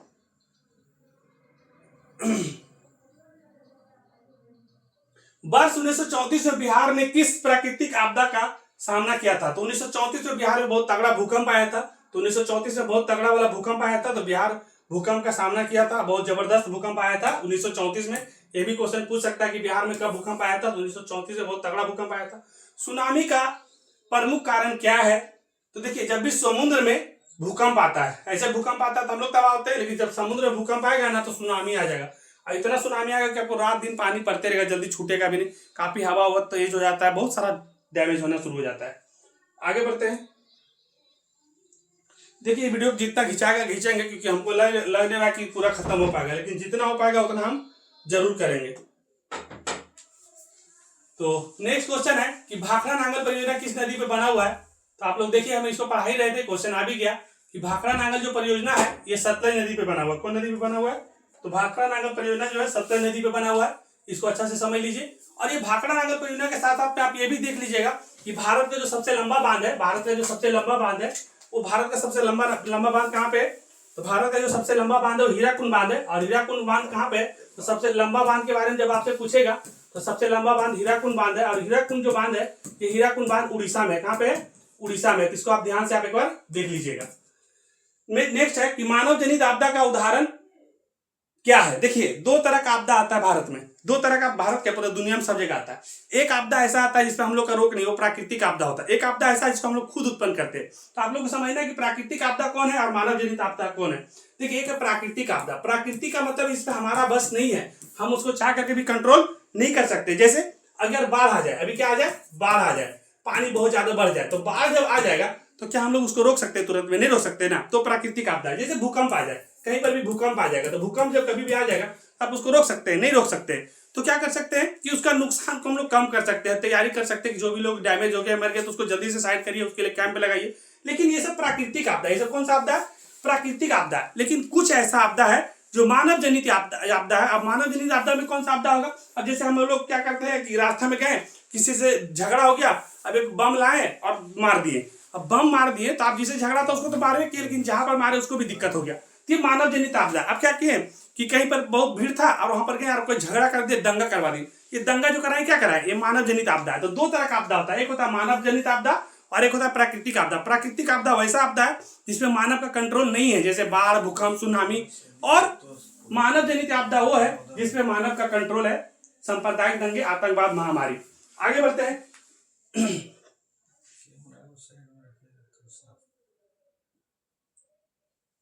अब थोड़ा सा हम लोग इतना दूर तक हम लोग चर्चा कर लिए हैं। अब हम लोग यहां से थोड़ा सा बढ़ते हैं कि अगर 2 नंबर वाला क्वेश्चन आएगा, 2 नंबर वाला जब क्वेश्चन आएगा तो आप लोग उसको कैसे हैंडल करिएगा। जब भी बोर्ड परीक्षा में बैठिएगा 20 तारीख को, फिर से बोल दे रहे, और जितना विक्रम सर पढ़ा भेजे उससे अंदर ही क्वेश्चन आना। आपको पता है कि क्वेश्चन आपके पास ज्यादा आता है, मतलब 100% क्वेश्चन आता है, आपको बनाना 85% रहता है। तो ऐसा नहीं कि जो क्वेश्चन हार्ड रहे, नहीं समझ आ रहा, उसको भी बनाना शुरू करिए। जो आसान क्वेश्चन रहेगा ना, आप उसको टिक कर लीजिएगा। 10 रहेगा तो 5 ही बनाना रहता है, 8 रहता है तो 4 ही बनाना रहता है। तो जो आसान रहेगा ना उसको पहले टिक कर लीजिएगा। हम आपको सारा पढ़ा के भेज रहे हैं, लेकिन जो आसान रहेगा उसको बनाइएगा। नेक्स्ट क्वेश्चन हम लोग इतिहास से चलते हैं, शॉर्ट क्वेश्चन में, जो 2 नंबर के लिए आपके एग्जाम में आएगा। क्वेश्चन है कि लेनिन द्वारा नई आर्थिक नीति घोषणा कब की गई थी? देखिए, लेनिन जो था ये अपना देश के लिए आर्थिक नीति लाया था, न्यू एजुकेशन पॉलिसी, उसको बोलते हैं एनईपी। क्या बोलते हैं? एनईपी, न्यू आर्थिक पॉलिसी होता है, अर्न पॉलिसी होता है। ये आर्थिक एजुकेशन तो आता है हम लोग पढ़ाई में, ये एनईपी लाया था। ये कब लाया था? तो एनईपी लाया था 1921 में। तो क्वेश्चन पूछ सकता है कि जो लेनिन के द्वारा एनईपी लाया गया था, न्यू आर्थिक पॉलिसी जो लाया गया था, कब लाया गया था? तो 1921 में लाया गया था। इसमें क्या हो गया था कि रूस का आर्थिक स्थिति को सुधारने के लिए, जो रूस का आर्थिक स्थिति वहां खराब हो गया था, वहां का जो राजा था वो सब खराब करके रख दिया था सारा भ्रष्टाचार के कारण। तो उसको ठीक करने के लिए नई आर्थिक नीति लाया था लेनिन 1921 में। क्योंकि 1917 में जो राजा था वहां का जार निकोलस द्वितीय, उसके शासनकाल में बहुत सारा चीज हुआ, खूनी रविवार हुआ, पूरा भ्रष्टाचार हुआ, और एक तरह से बोल सकते हैं कि राजा निरंकुश था, वहां का राजा और रानी दोनों मिलकर के सारा कुछ खराब करके रख दिया था। तो उसको ठीक करने के लिए 1921 में लेनिन के द्वारा न्यू आर्थिक नीति लाया गया था। उसको सुधारने के लिए इसका उद्देश्य था कि कृषि और उद्योग में निजी स्वामित्व की सीमित अनुमति देकर आर्थिक पुनः निर्माण किया जाए। इसमें क्या हो गया था, जितने भी बड़े बड़े लोग थे वो लोग क्या किया था कि हर चीज पर अपना व्यापार बिजनेस और स्वामित्व कर लिया था। स्वामित्व का मतलब होता है मालिकाना हक, मतलब कि जो सरकार का संपत्ति को भी उसको अपना ही संपत्ति लोग समझने लगता है। तो इसमें क्या होता है कि उसको ठीक करने के लिए नई आर्थिक परिणति लाया था, ताकि जो आम आदमी है, जो गरीब लोग है, जो परेशान लोग थे, उनको ठीक करने के लिए 1921 में न्यू आर्थिक नीति लेनिन के द्वारा लाया। तो इसमें ऑब्जेक्टिव क्वेश्चन जरूर याद रखिएगा कि न्यू आर्थिक नीति कब लाया था लेनिन के द्वारा, 1921 में ये क्वेश्चन बनेगा। नेक्स्ट क्वेश्चन है, थोड़ा सा और आगे बढ़ते हैं। मेटरनिक व्यवस्था का मुख्य उद्देश्य क्या था, ये क्वेश्चन आएगा एग्जाम में। इसको आप VVI बोल करके नोट कर सकते हैं। मेटरनिक व्यवस्था का मुख्य उद्देश्य था कि वहां पर जो एक तरह से कह सकते हैं कि वहां पर जो राज्य चल रहा था मेटरनिक व्यवस्था में, वो राजतंत्र शासन चल रहा था, मतलब राजा के द्वारा शासन किया जाता। तो आप लिखिएगा कि मेटरनिक व्यवस्था का मुख्य उद्देश्य था यूरोप में क्रांति को दबाना, मतलब जो यूरोप में क्रांति हो रहा था, राजा लोग एक तरह से राजतंत्र वाला जो शासन था, तो वहां जो क्रांति हो रहा था उसको दबाना था। और जो राजशाही शासन था ना, वहां के जो राजा का जो शासन चल रहा था, जनता पे जो अत्याचार हो रहा था, उसी के विरुद्ध बनाया गया था कि उसमें से जितना भी राजा लोग है जो गलत नीति अपनाता है, उसके खिलाफ जो हम लोग क्रांति चल रहे हैं उसको रोकना था। इसमें क्या चाहता था ना, ये जो मेटरनिक था वो चाहता था कि वो राजतंत्र व्यवस्था कायम रहे। तो उसी के लिए वियना में एक सम्मेलन हुआ था 1815 में, वियना सम्मेलन। तो इसको लिखिएगा कैसे एग्जाम में कि मेटरनिक व्यवस्था का मुख्य उद्देश्य क्या था, तो लिखिएगा मेटरनिक व्यवस्था का मुख्य उद्देश्य यूरोप में क्रांति को दबाना और राजशाही शासन को बनाए रखना, मतलब चाहता था मेटरनिक वहां राजा का ही शासन चलते रहे। इसीलिए 1815 में वियना में एक सम्मेलन हुआ था, जिसे वियना सम्मेलन के नाम से जानते हैं। तो ऑब्जेक्टिव में क्वेश्चन पूछ सकता है कि वियना सम्मेलन कब हुआ था, तो वियना सम्मेलन 1815 में हुआ था। फिर नेक्स्ट क्वेश्चन है, सर्वहारा वर्ग से आप क्या समझते हैं। देखिए ये 2 नंबर में क्वेश्चन आपसे पूछा जाएगा। सर्वहारा वर्ग, सर्वहारा का मतलब हरा हरा मत समझिएगा। सर्वहारा मतलब होता है जो सबसे हारा। सबसे हारा मतलब गरीब लोग, आम जनता, मीडियम क्लास का लोग, जिसमें कौन कौन सा लोग आएंगे, तो समाज का वैसा वर्ग जिसमें किसान, मजदूर, आम आदमी, गरीब लोग शामिल है। मतलब सर्वहारा का मतलब ही होता है जो सबसे हारा हुआ, जिसमें आप अपने हिसाब से देख सकते हैं कि जैसे कोई रिक्शा चलाने वाले लोग हैं जो डेली रिक्शा चलाते हैं, ये सब क्या है, ये सब सर्वहारा वर्ग में आते हैं। जैसे कोई सब्जी बेचने वाले डेली के छोटा मोटा व्यापारी लोग हैं, तो छोटा मोटा जो व्यापारी लोग ये सब क्या है, ये सब सर्वहारा बोल आते हैं। छोटा मोटा नौकरी करने वाला, जॉब करने वाले लोग क्या है, सब सर्वहारा। सर्वहारा का मतलब है जो सबसे हारा। सबसे हारा मतलब मध्यम क्लास, मिडिल क्लास, गरीब लोग। आगे बढ़ते हैं। नेक्स्ट क्वेश्चन है कि रूसी क्रांति के किन्हीं 2 कारणों को लिखिए। देखिए कहीं भी क्रांति होता है तो उसका क्या कारण होता है, कहीं भी जाइएगा, अगर आपके घर मोहल्ले में भी कभी कभी क्रांति हो जाता होगा, आपके घर में भी हो जाता होगा, पापा मम्मी में क्रांति हो जाता होगा, कारण क्या रहता है, सबसे बड़ा कारण पैसा वाला आपके यहाँ आता होगा। तो जब रूस में क्रांति हुआ तो उनका 2 कारण क्या हो गया था, वहां पर 2 कारण था कि वहां के जो राजा था ना, जार निकोलस द्वितीय, ये एकदम निरंकुश था। मतलब निरंकुश था मतलब ये जो शासन चला पा रहा था, अच्छा से शासन नहीं चला पा रहा था, मतलब आम आदमी को काफी तकलीफ दे रहा था। तो आम आदमी को तकलीफ देगा, आम आदमी को परेशान करेगा, तो कभी ना कभी तो उग्र हो गई वो जनसंख्या। तो जार निकोलस का जो निरंकुश शासन था, जिसके कारण रूस में क्रांति का एक पहला कारण बना। दूसरा कारण क्या था कि पहला विश्व युद्ध में रूस की भागीदारी और उसकी विफलता से जनता असंतोष थी। मतलब क्या हो गया था कि पूरा विश्व युद्ध हो रहा था। एक बार पहला विश्व युद्ध हुआ था 1914 से लेकर के 1918 तक। तो 1914 से 1918 तक जब युद्ध हो रहा था ना, तो उसी समय 1917 में जार निकोलस द्वितीय में शासन हुआ था ना, रूस में विद्रोह। तो इसमें क्या हुआ था कि रूस जो था ना, बीच में युद्ध छोड़ करके भाग आ गया और बहुत सारा आदमी को जबरदस्ती युद्ध में भेज दिया जो युद्ध नहीं जाना चाहते थे। तो जबरदस्ती राजा जो इस तरह निरंकुश वाला शासन कर रहा था, इससे क्या हुआ था, बहुत सारे लोग बिना मतलब के मारे गए जिनका कोई गलती भी नहीं था। तो निरंकुश कारण के कारण वहां पर विद्रोह हो गया।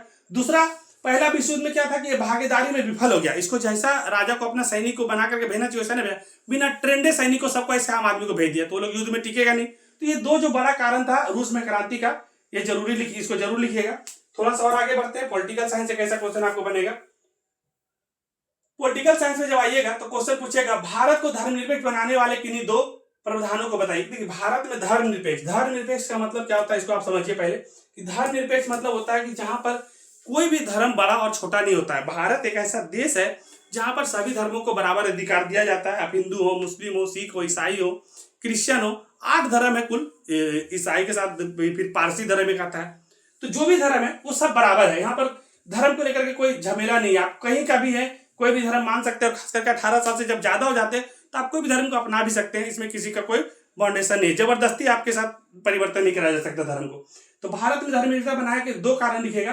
तो भारत को धर्मनिरपेक्ष बनाने वाले किन्हीं दो कारण इस प्रकार है। संविधान के अनुच्छेद 25 से 28 हम बताए थे कि संविधान का अनुच्छेद जो 25 से 28 है वो 25 से 28 बताता है धार्मिक स्वतंत्रता का अधिकार। धार्मिक स्वतंत्रता का अधिकार ये है कि इसमें से मान लेते हैं कि अभी हम हिंदू हैं, मेरा मन कर रहा है कि हम पंजाबी धर्म को अपना लें, तो हम पंजाबी धर्म को अपना सकते हैं। क्यों नहीं अपना सकते? अगर 18 साल से ज्यादा है, अगर मेरा मन कर रहा है कि हम उस धर्म में चल जाए, मेरा मन है बौद्ध धर्म में चल जाए, तो हम बौद्ध धर्म में जा सकते हैं। लेकिन हम ये अपना स्वेच्छा से जाएंगे, जबरदस्ती किसी कहने से नहीं जाएंगे। तो भारत एक स्वतंत्र देश है और यहाँ पर लोकतंत्र है। तो लोकतंत्र में आप कोई भी धर्म को मान सकते हैं। आप इसको जानते होंगे, इनका नाम doctor Bhimrao Ambedkar. Doctor B R. Ambedkar जो थे, ये भी लास्ट में हिंदू धर्म को लेकर के बोले कि यहाँ पर बहुत सारा पाखंड है, खास करके ये पूजा पाठ के नाम पे, जाति धर्म के नाम पे काफी तरह का विभेद है। बहुत प्रयास किया कि लोग बदले, समाज बदले, लेकिन नहीं बदला। तो लास्ट में उन्होंने बौद्ध धर्म को अपना लिया था। इसी प्रकार संविधान का अनुच्छेद 25 से 28 हम लोग को धार्मिक स्वतंत्रता का अधिकार देता है। दूसरा, राज्य किसी विशेष धर्म को अपनाएगा नहीं। मतलब जैसे कहने मतलब बिहार के बारे में बात करें, बिहार से वीडियो बन रहा है। अब बिहार में मान लेते हैं कि हिंदू का संख्या ज्यादा, अब सोचे कि पूरा बिहार हिंदू राष्ट्र हो जाए, ये पूरा बिहार पूरा हिंदुओं के लिए हो जाए, ऐसा नहीं हो सकता। आपका संख्या ज्यादा हो या कम हो, आप किसी भी राज्य को, किसी भी जिला को आप अपने हिसाब से नहीं चला सकते। भारत एक स्वतंत्र देश है और लोकतंत्र यहाँ पर है। तो आप संख्या ज्यादा रहिए चाहे कम रहिए, सबको बराबर मिलेगा। हाँ, एक चीज यहाँ पर समझने वाला बात क्या है कि जिसका संख्या ज्यादा होगा, जिसका संख्या ज्यादा होगा, तो जिसका जनसंख्या ज्यादा होगा किसी भी राज्य में, किसी भी जिला में, तो जो संख्या ज्यादा उसको बहुसंख्यक बोलते हैं। उसको क्या बोलते हैं? बहुसंख्यक बोलते हैं। मतलब अभी देखिएगा भारत में कुल मिलाकर के 140 करोड़ से ज्यादा लोग हैं। 140 करोड़ से ज्यादा लोग हैं तो लगभग 80 करोड़ से ज्यादा लोग हिंदू में आते हैं। तो हिंदू बहुसंख्यक में हो गए। लेकिन जो लोग संख्या कम है वो अल्पसंख्यक में हो जाएंगे। जिनका संख्या कम होगा वो अल्पसंख्यक में हो जाएंगे। जैसे हम लोग पाकिस्तान चले जाए, पाकिस्तान में जाइएगा तो हिंदू लोग का संख्या कम है, तो बहुल जो हो जाएगा बहुसंख्यक में, तो हम मुस्लिम हो जाएंगे और हिंदू वहां अल्पसंख्यक हो जाएंगे। तो सरकार इसमें से ऐसा नियम बनाया है कि जिनका संख्या कम है उन पे अत्याचार कम होने के लिए उनको कुछ कुछ रिजर्वेशन वगैरह सरकार दे सकती है। ये आप कर सकते हैं। आप कोई भी राज्य में है तो जिनका संख्या कम है उनको कुछ अधिकार आप अलग से दे सकते हैं, लेकिन बहुसंख्यक के आधार पर आप राज्य या जिला घोषित नहीं कर सकते। तो राज्य किसी भी विशेष धर्म को अपनाएगा नहीं। और यह भी सिद्धांत संविधान में प्रस्तावना में दर्ज किया गया है कि कितना भी संख्या ज्यादा हो जाएगा उसके आधार पर आप राज्य नहीं चला सकते। तो ठीक है, आगे बढ़ते हैं। नेक्स्ट क्वेश्चन है कि संघीय सरकार की दो विशेषताएं लिखिए। देखिए, संघीय जो सरकार होता है उसका विशेषता बहुत सारा है, लेकिन आपसे दो ही पूछेगा क्योंकि ये शॉर्ट क्वेश्चन में क्वेश्चन बनेगा। तो दो को विशेषता संघीय सरकार का क्या है? तो देखिए, अपना जो देश है ना उसमें केंद्र और राज्य डिवाइड है ना। भारत जो है राज्यों का संघ है। ये अनुच्छेद 1 में बोला गया, संविधान का अनुच्छेद 1 में बोला गया कि भारत जो राज्यों का क्या है? राज्यों का संघ है। तो एक केंद्र है और एक राज्य है, केंद्र और राज्य है। अब दोनों में क्या है ना, शक्ति बटा हुआ है। शक्ति कैसे बटा हुआ है? तो जैसे कोई भी मुद्दा आ जाए तो एक पूरा देश ले लेते हैं, ऊपर से केंद्र सरकार को बैठा देते हैं। अब केंद्र सरकार कुछ कानून बना दिया, जैसे कोई कानून बना दिया कि विवाह करने का जो उम्र है, विवाह करने का जो उम्र है 18 साल है, ठीक है। लेकिन अगर चाहता है कि नहीं ये 21 साल कर दे, 21 वर्ष कर दे, तो ये केंद्र सरकार ऐसा कोई कानून लाता है।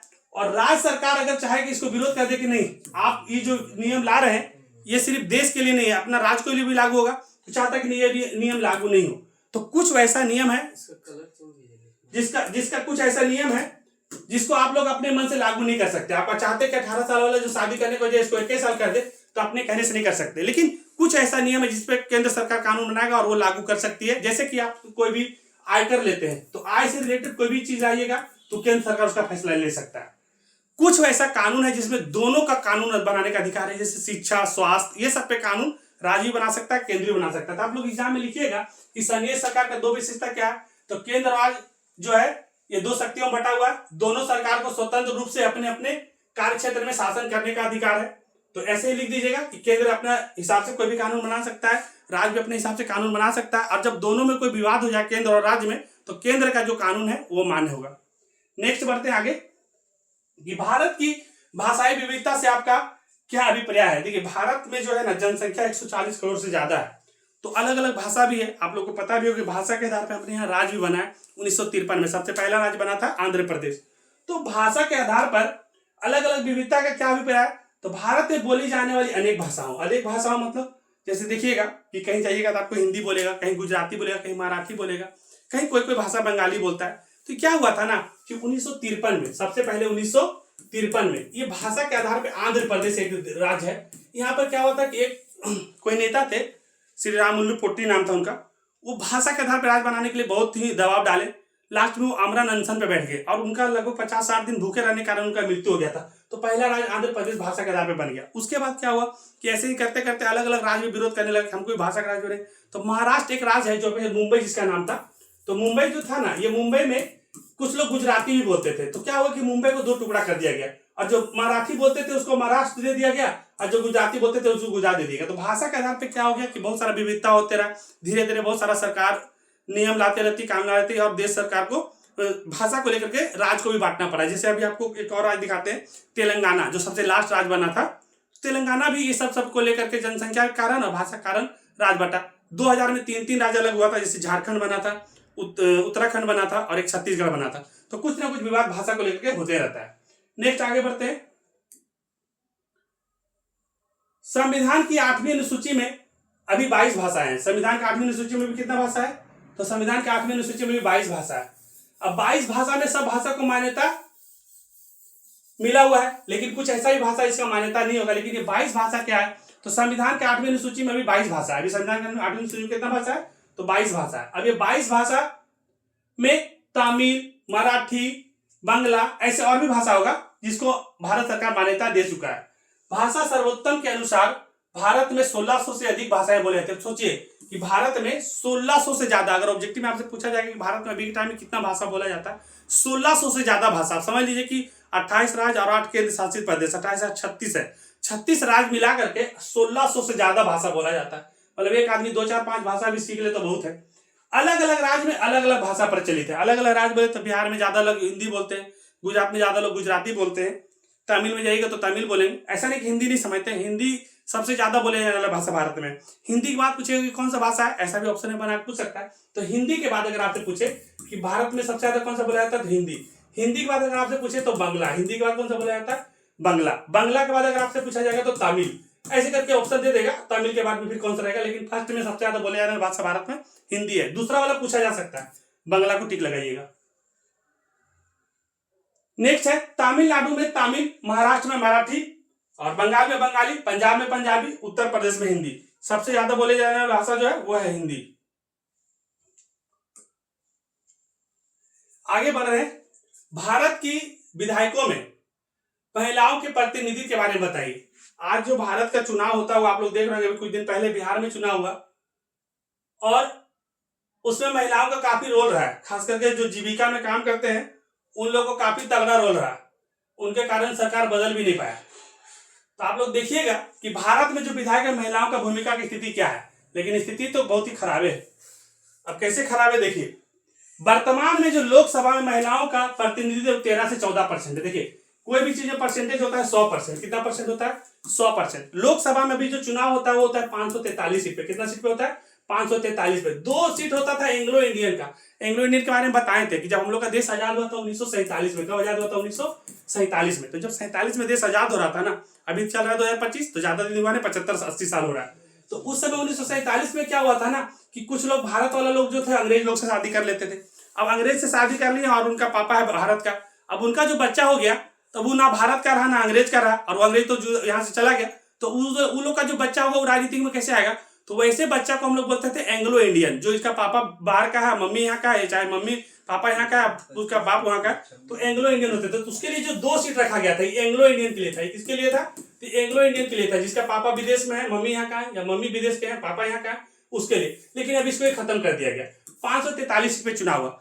543 सीट पे चुनाव हुआ, इसमें से सिर्फ 13 से 14%। 543 का सिर्फ 13%, मान के चलते 13%। इसको निकालिएगा, बहुत कम संख्या में लेडीज लोगों को भागीदारी का मौका मिला, जिसमें राज्य विधानसभा में लगभग 9% और राज्य विधानसभा में जाएगा तो सिर्फ 9%। मतलब अभी भी महिलाओं की संख्या काफी कम है। कितना भी देश विकास कर ले, लेकिन महिला अभी भी संख्या में पीछे है।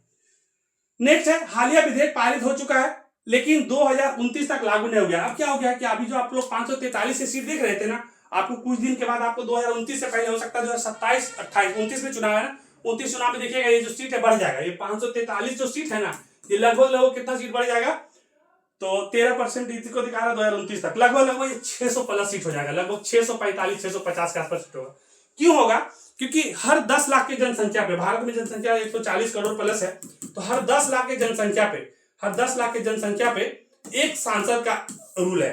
तो आप इसके हिसाब से जब जोड़िएगा तो 700 से ज्यादा सांसद हो जाएंगे। इसीलिए देखिएगा कुछ दिन पहले ये जो भारत का संसद भवन था उसको चेंज कर दिया गया और बिमल पटेल के द्वारा डिजाइन किया गया, उसमें 700 से ज्यादा सीट लगाया गया है। तो सीट ऐसे नहीं लगाया गया क्योंकि 2029 वाला जो चुनाव होगा ना, ये 29 वाला चुनाव में लोकसभा का सीट बढ़ने जा रहा है। बहुत लोग करेंट अफेयर से और खास करके रेलवे वगैरह का एग्जाम देते हैं, तो उसके लिए काफी जरूरी है। 2029 में जो है लोकसभा का सीट बढ़ने जा रहा है। महिलाओं की भागीदारी के लिए सामाजिक, आर्थिक और संस्थागत अनुरोध अभी भी विद्यमान है और सुधार के लिए राजनीतिक इच्छा शक्ति व संज्ञानात्मक बदलाव की आवश्यकता है। मतलब महिला का जो भागीदारी है उसको ठीक करने के लिए, जो संख्या बहुत कम है आजकल देख रहे हैं बिहार में, अभी कुछ दिन पहले बीपीएससी तैयारी 1, 2, 3 का परीक्षा हुआ, उसमें आधा सीट महिला को रिजर्व कर दिया गया है। 100 सीट निकलेगा कोई भी वैकेंसी में नौकरी के लिए, 50 सीट लेडीज लोग को दे दिया गया है। लेकिन इस समय देखिए जाकर अभी भी नेता होता जहां पर बनना है, पॉलिटिक्स में जाना, तो संख्या इनका काफी कम है। सरकार तो चाह ही रही कि इसका संख्या बढ़ेगा, तो धीरे धीरे ये संख्या जब बढ़ेगा 2029 में, तो इन लोग का संख्या थोड़ा बढ़ेगा, उसके लिए काम चल रहा है। आगे बढ़ते हैं। नेक्स्ट है सकल घरेलू उत्पाद को परिभाषित करिए। सकल घरेलू उत्पाद क्या होता है? तो सकल घरेलू उत्पाद को आप लोग समझते होंगे, जीडीपी का नाम आप लोग सुने होंगे, ग्रोस डोमेस्टिक प्रोडक्ट। तो सकल घरेलू उत्पाद को परिभाषित करें तो लिखिएगा किसी भी देश में, किसी भी देश मतलब भारत नहीं, कोई भी देश में, तो किसी भी देश में जितना देश उसका सीमा है, जैसे अपना भारत का सीमा जो भी मान लेते इस तरह से भारत है, सिंपल दिखाने के लिए, तो ये जो भारत में जितना भी सीमा है उसके अंदर में एक निश्चित अवधि में, निश्चित अवधि मतलब 1 साल आप ले लीजिए, जैसे कि 1 अप्रैल से हमारा वित्तीय वर्ष शुरू होता है, तो 1 अप्रैल से लेकर के 31 मार्च तक, तो 31 मार्च तक जितना भी चीज हम लोग उत्पादन किए और जितना हमारा मौद्रिक वैल्यू बना, तो वो हमारा कहलाता है सकल घरेलू उत्पाद। जैसे कहने का मतलब कि 1 साल के अंदर में हम अपने देश के अंदर में 1 साल के अंदर में 10,000 करोड़ का बिजनेस किए, तो 10,000 करोड़ का जो बिजनेस किए तो हमारा देश का सकल घरेलू उत्पाद कहलाएगा। नेक्स्ट आगे बढ़ते हैं। मिश्रित अर्थव्यवस्था से आप क्या समझते हैं? देखिए, एक अर्थव्यवस्था होता है किसी देश का जिसमें सरकारी वाले से जो हमारा अर्थव्यवस्था ठीक होता है, एक अर्थव्यवस्था होता है जो प्राइवेट वाले से हमारा अर्थव्यवस्था ठीक होता है। तो मिश्रित का मतलब क्या है कि जब सरकारी वाला जो इनकम है, जो प्राइवेट से हमारा जो इनकम है, दोनों को जब मिला देंगे तो मिश्रित अर्थव्यवस्था हो जाएगा। तो इसको समझिए कि मिश्रित अर्थव्यवस्था से आप क्या समझते हैं? तो मिश्रित अर्थव्यवस्था वह होता है जिसमें सार्वजनिक मतलब सरकारी होता है, सार्वजनिक और निजी क्षेत्र मतलब प्राइवेट। तो सरकारी से जो हमारा आय हो रहा है और प्राइवेट से जो मेरा आय हो रहा है, दोनों को साथ में जोड़ देते हैं तो हमारा मिश्रित अर्थव्यवस्था हो जाता है। नेक्स्ट क्वेश्चन आपसे ऐसा पूछा जा सकता है कि मानव विकास रिपोर्ट क्या है? तो आप इसको अच्छा से आंसर बना करके लिखिएगा कि यह संयुक्त राष्ट्र के द्वारा प्रकाशित किया एक वार्षिक रिपोर्ट होती है जिसमें विभिन्न देशों की मानव विकास की स्थिति मापी जाती है। मतलब 1 साल के अंदर में कहीं भी देश का मानव कितना विकास कर पा रहा है। जैसे हम लोग आज से 40-50 साल पहले जाएंगे और आज का स्थिति में जाएंगे तो हम लोग पहले से काफी कुछ विकास कर चुके हैं। तो हमारे लोग का जो रिपोर्ट है ये तैयार करता है, इसका नाम है संयुक्त राष्ट्र विकास। ये संयुक्त राष्ट्र विकास जो है ना, मानव विकास रिपोर्ट तैयार करता है। तो 1 साल में हम लोग कितना डेवलपमेंट किए, इसको हम लोग HDI से डिनोट करते हैं, ह्यूमन डेवलपमेंट इंडेक्स। हम 1 साल में पहले से और अपेक्षा इस साल कितना ज्यादा डेवलप किए। नेक्स्ट है समोच्च कृषि से क्या अभिप्राय है? समोच्च कृषि क्या होता है उसके बारे में आपको लिखना होगा। तो आप लोग लिखिएगा कि समोच्च रेखाओं के अनुसार खेतों की जुताई करना ताकि मिट्टी का क्षरण रोका जा सके। यह तकनीक पहाड़ी क्षेत्रों में अधिक उपयोगी होता है। देखिए, समोच्च कृषि क्या होता है इसको समझिए कि जो भी आपका क्षेत्र है कृषि का, खास करके जो उत्तराखंड वाला इलाका है, इस साइड जो पहाड़ी वाला इलाका है, तो इस साइड में जो भी आपका खेत है, तो उसमें क्या होता है कि बारिश होता है तो बारिश के कारण मिट्टी बह के नीचे आता है। तो मिट्टी जब बह जाएगा सर तो खेती होगा वहां पे नहीं हो पाएगा। तो उस मिट्टी को रोकने के लिए, पहाड़ी क्षेत्र में उस मिट्टी को रोकने के लिए, उसको अधिक उपजाऊ बनाने के लिए समोच्च रेखाओं के अनुसार खेतों का जुताई किया जाता है। ऐसा जुताई किया जाता है कि बारिश आएगा, पानी तो पड़ेगा, लेकिन ये खेत का मिट्टी बह करके बाहर नहीं जाएगा। और इधर बड़ा बड़ा पेड़ भी लगाया जाता है ताकि इस मिट्टी को रोका जा सके, ताकि मिट्टी का क्षरण रोका जा सके। यह तकनीक पहाड़ी क्षेत्रों में अधिक उपयोगी होता है। तो आप समझिए कि समोच्च कृषि वैसा क्षेत्र में होता है जो पहाड़ी वाला क्षेत्र होता है, और पहाड़ी वाला क्षेत्र में मिट्टी का कटाव को रोकने के लिए, ताकि खेती खराब नहीं हो, उसके लिए समोच्च कृषि किया जाता है। और ये इसका उदाहरण आप लोग को शायद बताया था ऑब्जेक्टिव में, उत्तराखंड अच्छा उदाहरण है। नेक्स्ट है जैव विविधता क्या है? तो देखिए, जैव विविधता का मतलब हो गया कि वैसा विविधता जहां पर एक, जैसे कि मान लेते हैं कि एक जंगल है और इसमें बहुत सारे जैव रहते हैं, इसमें आपको बाघ देखने के लिए मिल जाएंगे, है ना, लोमड़ी, फॉक्स, सब सारा कुछ देखने के लिए मिलेगा। अब इसके अंदर में किसी क्षेत्र में पाए जाने वाली सभी प्रकार की वनस्पतियां, जिसमें पेड़ पौधा ये सब कुछ भी आएगा, ये सब जितना भी जीव उसके अंदर सूक्ष्म जीव सब रह रहे हैं, और उन सभी का जो जैव विविधता कहलाती है वही कहलाती है जैव विविधता। मतलब कि एक तरह से बोल सकते हैं प्राकृतिक आवास में रहने वाले सभी जीव जंतु वो सब जैव विविधता के अंदर में आते हैं, तो जैव विविधता कहलाते हैं। नेक्स्ट है संसाधन से क्या अभिप्राय है।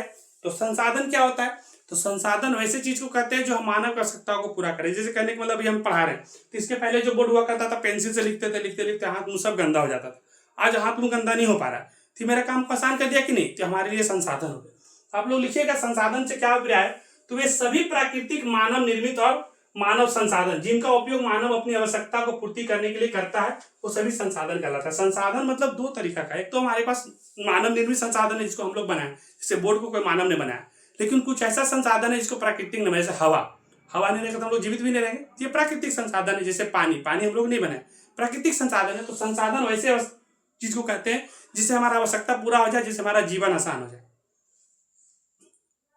नेक्स्ट, किस नदी को बिहार का शोक कहा जाता है, तो आपको पहले भी बता चुके हैं, बिहार का शोक कोसी नदी को, जिसके कारण काफी बाढ़ आता है। तो आप लिख दीजिएगा कोसी नदी को बिहार का शोक कहा जाता है, क्योंकि यह बार बार बाढ़ लाता है। और बाढ़ लाने के कारण क्या होता है कि भारी वर्षा के कारण नदी में जब पानी बढ़ जाता है खास करके, तो उसमें से बहुत सारे लोग बाढ़ में बह भी जाते हैं, तो बहुत लोग मर जाते होंगे और काफी आर्थिक नुकसान भी होता है, रोड भी टूट जाता है, सरकार को भी काफी कुछ सुनना पड़ता है, लेकिन कर कुछ नहीं सकते क्योंकि ये प्राकृतिक आपदा है। इसको हम लोग सिर्फ कम कर सकते हैं, इसको रोक नहीं सकते। तो ये शोक बिहार का नदी है कोसी। अगर आपसे झारखंड के बारे में पूछेगा तो झारखंड का जो शोक है वो दामोदर नदी है, उसके चलते भी झारखंड में दिक्कत होता है।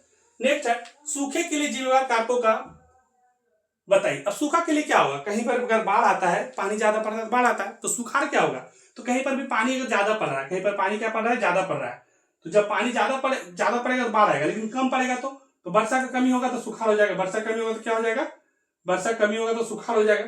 वर्षा की कमी के कारण सुखाड़ हो जाता है। जलवायु परिवर्तन, समय पर वर्षा नहीं होगा, अब जब समय पर वर्षा नहीं होगा और पूरा गर्मी लगेगा तो जो खेती होने वाला तो खेती खराब हो जाएगा।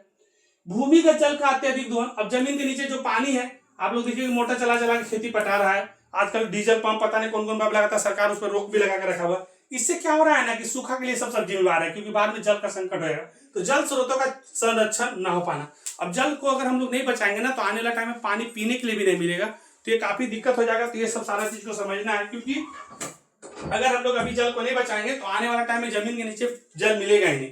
अब जब जमीन के नीचे जल मिलेगा नहीं तो हम लोग पानी पिएंगे सब मर जाएंगे। ऐसे इंडिया में 2 राज हो चुका है, खास करके तमिलनाडु, ये सब जमीन के नीचे पानी सूख चुका है, तो काफी दिक्कत है, हम लोग को जल को बचाना चाहिए। नेक्स्ट है प्राकृतिक आपदा और मानव जनित आपदा में क्या अंतर है। तो प्राकृतिक आपदा और मानव जनित आपदा में क्या अंतर है, तो प्राकृतिक आपदा वैसा आपदा जो प्रकृति के द्वारा होता है, जैसे भूकंप हो गया, बाढ़ हो गया, सुखाड़ हो गया, है ना, तो ये प्रकृति के द्वारा आपदा है जो प्रकृति के कारण होती है। नेक्स्ट है मानव जनित आपदा। मानव जनित जो आपदा होता है वो क्या है, तो मानव जनित आपदा मनुष्य के गतिविधियों के कारण होता है। जैसे अब कोई रेल दुर्घटना हो गया तो किसी कारण हो गया, ये मानव के गलती कारण होता है। कोई आतंकवाद है, कहीं बम गिरा रहा है, किसके कारण हो रहा है, मानव के कारण हो रहा है। महामारी, कहीं पर भी एकदम आर्थिक संकट आ गया, खाने पीने का दिक्कत हो गया, क्यों हो रहा है, ये आम आदमी के कारण हो जा पा रहा है, तो इसमें मानव के कारण हो रहा है, तो मानव जनित आपदा होगा। तो दोनों में अंतर क्या है कि प्राकृतिक आपदा वो आपदा जो प्रकृति के कारण होता है, जिसमें हमारा कंट्रोल नहीं हो सकता, रोक नहीं हो सकता, और सामाजिक ये मानव जनित आपदा में हम लोग जो चाहे तो रोक सकते हैं, लेकिन मानव के कारण ये दुर्घटना होता है, मानव जनित आपदा। आगे बढ़ते हैं। नेक्स्ट है ये, अब थोड़ा शॉर्ट क्वेश्चन से लॉन्ग क्वेश्चन की तरफ में चलते हैं, और इसके बाद देखते हैं कितना देर तक हो पाता है। अभी 8 बज रहा है, हम लोग 9 बजे तक इसको करेंगे, उसके बाद जितना इसका बचेगा उसका हम लोग पार्ट 2 भी लेकर के आएंगे, क्योंकि एक बार में खत्म होगा नहीं। 160 पेज है, अभी 16 पर ही पहुंचे हैं, हमको लग रहा है 2-3 लगेगा, लेकिन जितना है कर लीजिएगा, तो एग्जाम में सारा क्वेश्चन इसी से आएगा। तो दीर्घ उत्तरीय में चलते हैं, बड़ा क्वेश्चन वाला में आपसे पूछा जा सकता है कि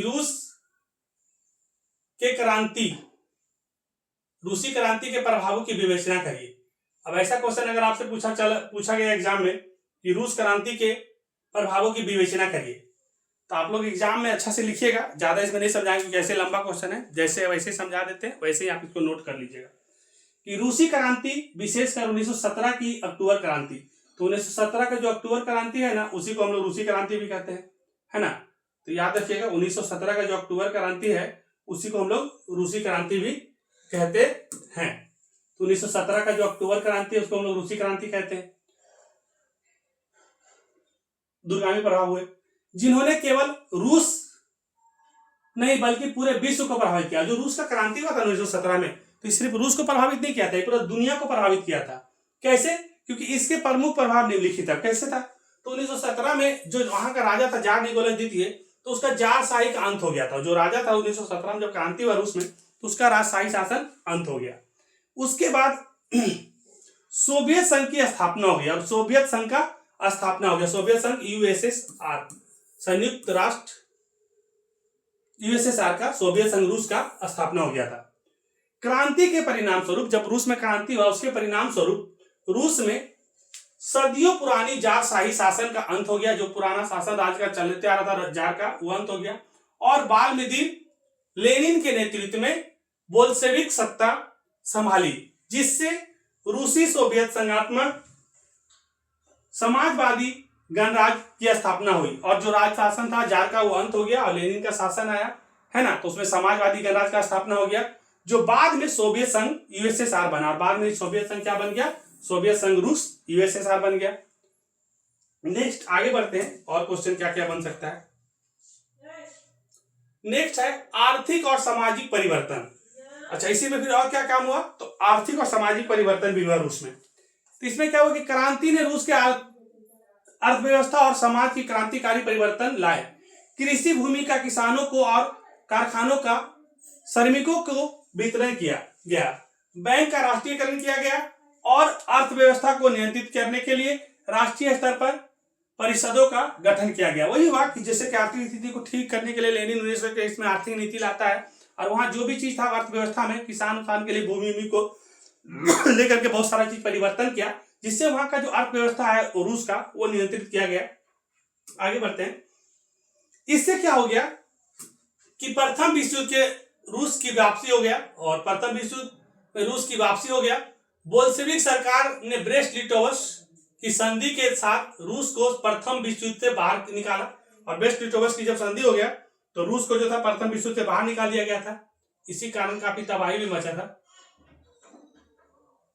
जिससे युद्ध में रूस की भागीदारी समाप्त हो गया। अब इससे क्या हो गया, जब उसको बाहर निकाल दिया गया तो जो रूस का भागीदारी था वो समाप्त हो गया। तो रूस का भागीदारी कैसे समाप्त हो गया था? तो ब्रेस्ट लिटोवस्क के संधि के कारण। ऑब्जेक्टिव में क्वेश्चन पूछेगा कि किसके कारण रूस की भागीदारी समाप्त हो गई थी, तो ब्रेस्ट लिटोवस्क के संधि के कारण रूस का जो अथी था वो समाप्त हो गया था।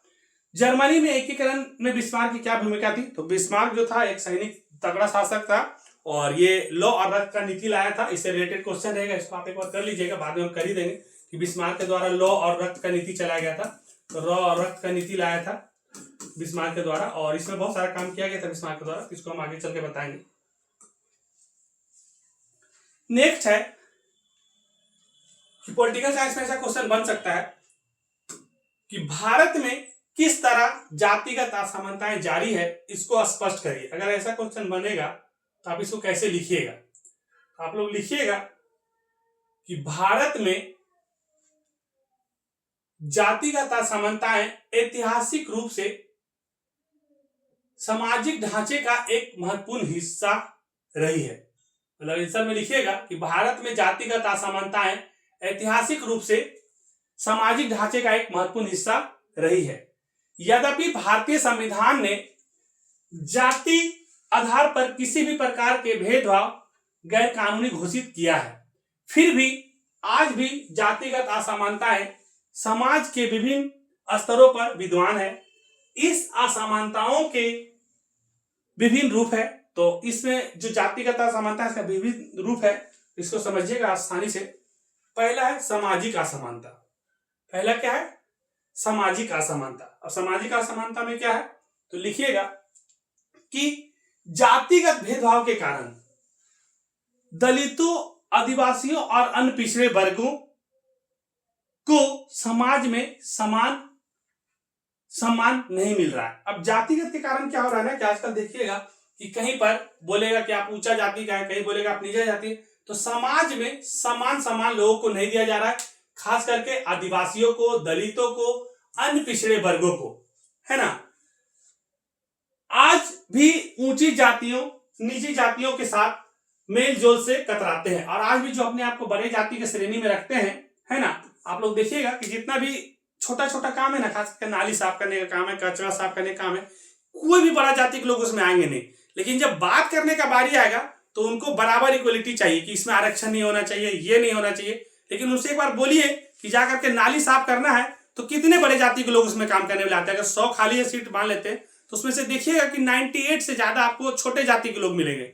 लेकिन उनको बराबरी जरूर चाहिए कि आरक्षण खत्म हो जाना चाहिए, आरक्षण नहीं रहना चाहिए, जाति का नियम नहीं होना चाहिए, गरीबी के आधार पर होना चाहिए, बहुत सारा बात देखने के लिए मिलेगा। लेकिन जब काम करने का बात आता है तो छोटा छोटा काम करने में, कुछ दिन पहले हम गया में सुने थे एक न्यूज में कि कोई जीतन राम मांझी थे, मुख्यमंत्री रहते हुए जब कोई मंदिर में घुस गए थे तो मंदिर को धुलवा दिया गया था। मतलब सोचिए कि जो बड़े जाति में जन्म लेते हैं उनको भगवान अलग से बनाते हैं, और जो छोटे जाति में जन्म लेते हैं उनको भगवान डायरेक्ट भेज देते हैं। ऐसा नियम है यहाँ पर, वो मंदिर में नहीं घुस सकते। तो ये सब सोच कितना गंदा है समाज का। और आरक्षण जब दिया जाता है छोटे जाति को सम्मान करने के लिए कि कम से कम इक्वलिटी में है, बराबरी में, तो वो लोग वहां पर राजनीति करेंगे कि छोटे जाति और बड़े जाति में आरक्षण नहीं होना चाहिए, गरीबी के आधार पर आरक्षण होना चाहिए, बहुत तरह का बात करेंगे। लेकिन देखिए यहाँ पर कि जो बड़े जाति के लोग हैं वो छोटे जाति से भी मेलजोल से कतराते हैं, है ना, मेलजोल से कतराते हैं। मंदिरों में प्रवेश, पानी के सतहों का उपयोग, शादी ब्याह आदि में अस्पृश्यता जैसी प्रथाएं शामिल है। जैसे कहने मतलब क्या हो गया कि अगर अभी भी आप लोग जाइएगा तो बड़े बड़े जाति वाले लोग से शादी को छोटा जाति के लोग कर दिया तो बाद में बहुत सारा मर्डर और पता नहीं क्या क्या करवा दिया जाता है। अभी भी छुआछूत के नाम पे शादी ब्याह में लोग सटना नहीं चाहते, बच के रहना चाहते हैं। तो ये जो जातिगत असमानताएं समाज में जारी है और इसमें बड़े जाति छोटे जाति को नीचा आंकते हैं, तो ये सब क्या है, ये सब बेकार वाला एक संस्था है, मतलब बेकार वाला एक प्रथा है। कुछ ग्रामीण इलाकों में तो अभी ये देखा जाता है, और पहले से समाज तो आज बदला है, पहले से पढ़ाई लिखाई सब कुछ लेकर के जाति के नाम पे पहले से बहुत कुछ कम हुआ है। लेकिन गांव वाला क्षेत्र में अभी भी जाइएगा ना तो जाति के नाम पे अभी भी आपको कहीं न कहीं महसूस जाएगा। खास करके हमको तो ज्यादा तकलीफ होता है, वो जो बैकवर्ड क्लास के लोग हैं ना, वो लोग भी आपस में मिल करके नहीं रहेंगे और बोलेंगे कि हाँ तुमसे ऊंचा जाति में हम आते हैं, हम उससे नीचा जाति में आते हैं। मतलब इतना कॉमन सेंस नहीं है कि चाहे आप कोई भी जाति में जन्म होगा, आपको पता था आपको जन्म लेने से पहले आप कौन जाति में जन्म लेंगे, किसी को नहीं पता होता है। लेकिन आप यहाँ पे जन्म ले लिए तो आप अपने आप को बड़ा और छोटा में गिनती करवा रहे हैं, ऐसा कहीं भी नहीं है। आपको जो बड़ा जाति में जन्म है उनको भगवान ने डायरेक्ट बना के नहीं भेजा, आपको स्पेशल नहीं बना के भेजे, सबको भगवान ने अपने हिसाब से ही बना के भेजा। आप यहाँ पे अपना राजनीतिक और पाखंड के चलते लोगों को आपस में नहीं बांटिए। आगे बढ़ते हैं।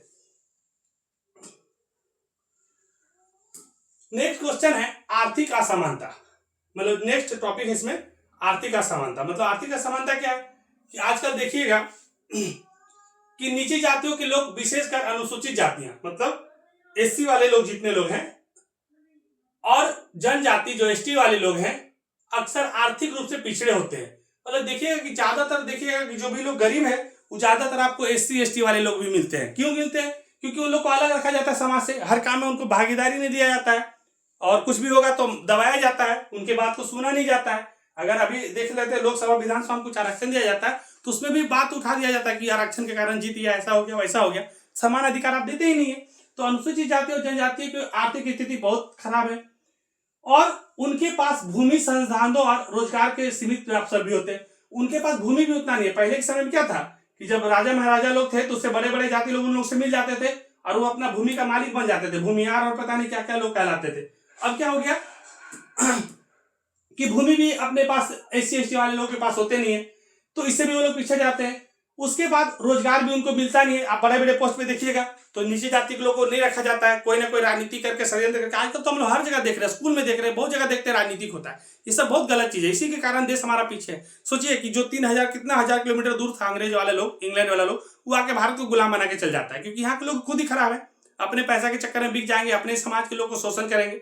इसी के कारण रोजगार कम है लोगों के पास, जो खास करके छोटे जाति में आते हैं, और वे आज भी अधिकतर लोग मजदूरी, सफाई कर्मी, असंगठित क्षेत्र में काम करने के लिए मजबूर होते हैं। मतलब ऐसा काम करने के लिए मजबूर होते हैं। बिहार के लोग जाकर के गुजरात में, मुंबई में, कहाँ जाकर के काम करना पड़ता है। अपने सरकार के पास भी इतना नहीं है कि वो यहाँ के लिए लोग कुछ करें। खास करके उनको राजनीति करना है कि ज्यादा लोग रोजगार में आ जाएंगे तो उनको वोट कौन देगा। तो गलत तरीका से तो अपने देश को चलाने के लिए लोग जो ऊपर बैठे हुए उनको इसको थोड़ा सा सोचना चाहिए।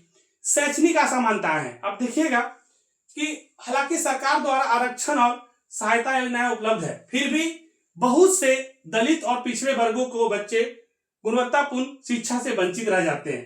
कई बार तो शिक्षकों और सहपाठियों के जातिगत पूर्वग्रह के कारण वे भेदभाव का शिकार हो जाते हैं। देखिए ये चीज आज तो थोड़ा कम जरूर हुआ है, लेकिन हम ऐसा नहीं कहेंगे कि बिल्कुल खत्म हो गया है। कि इसमें क्या है कि देखिएगा कि जो भी बड़े जाति के लोग होते हैं ना, आज भी देखते हैं कि छोटे जाति लोग को अलग से बैठा देते हैं, उन पर थोड़ा ध्यान कम देते हैं।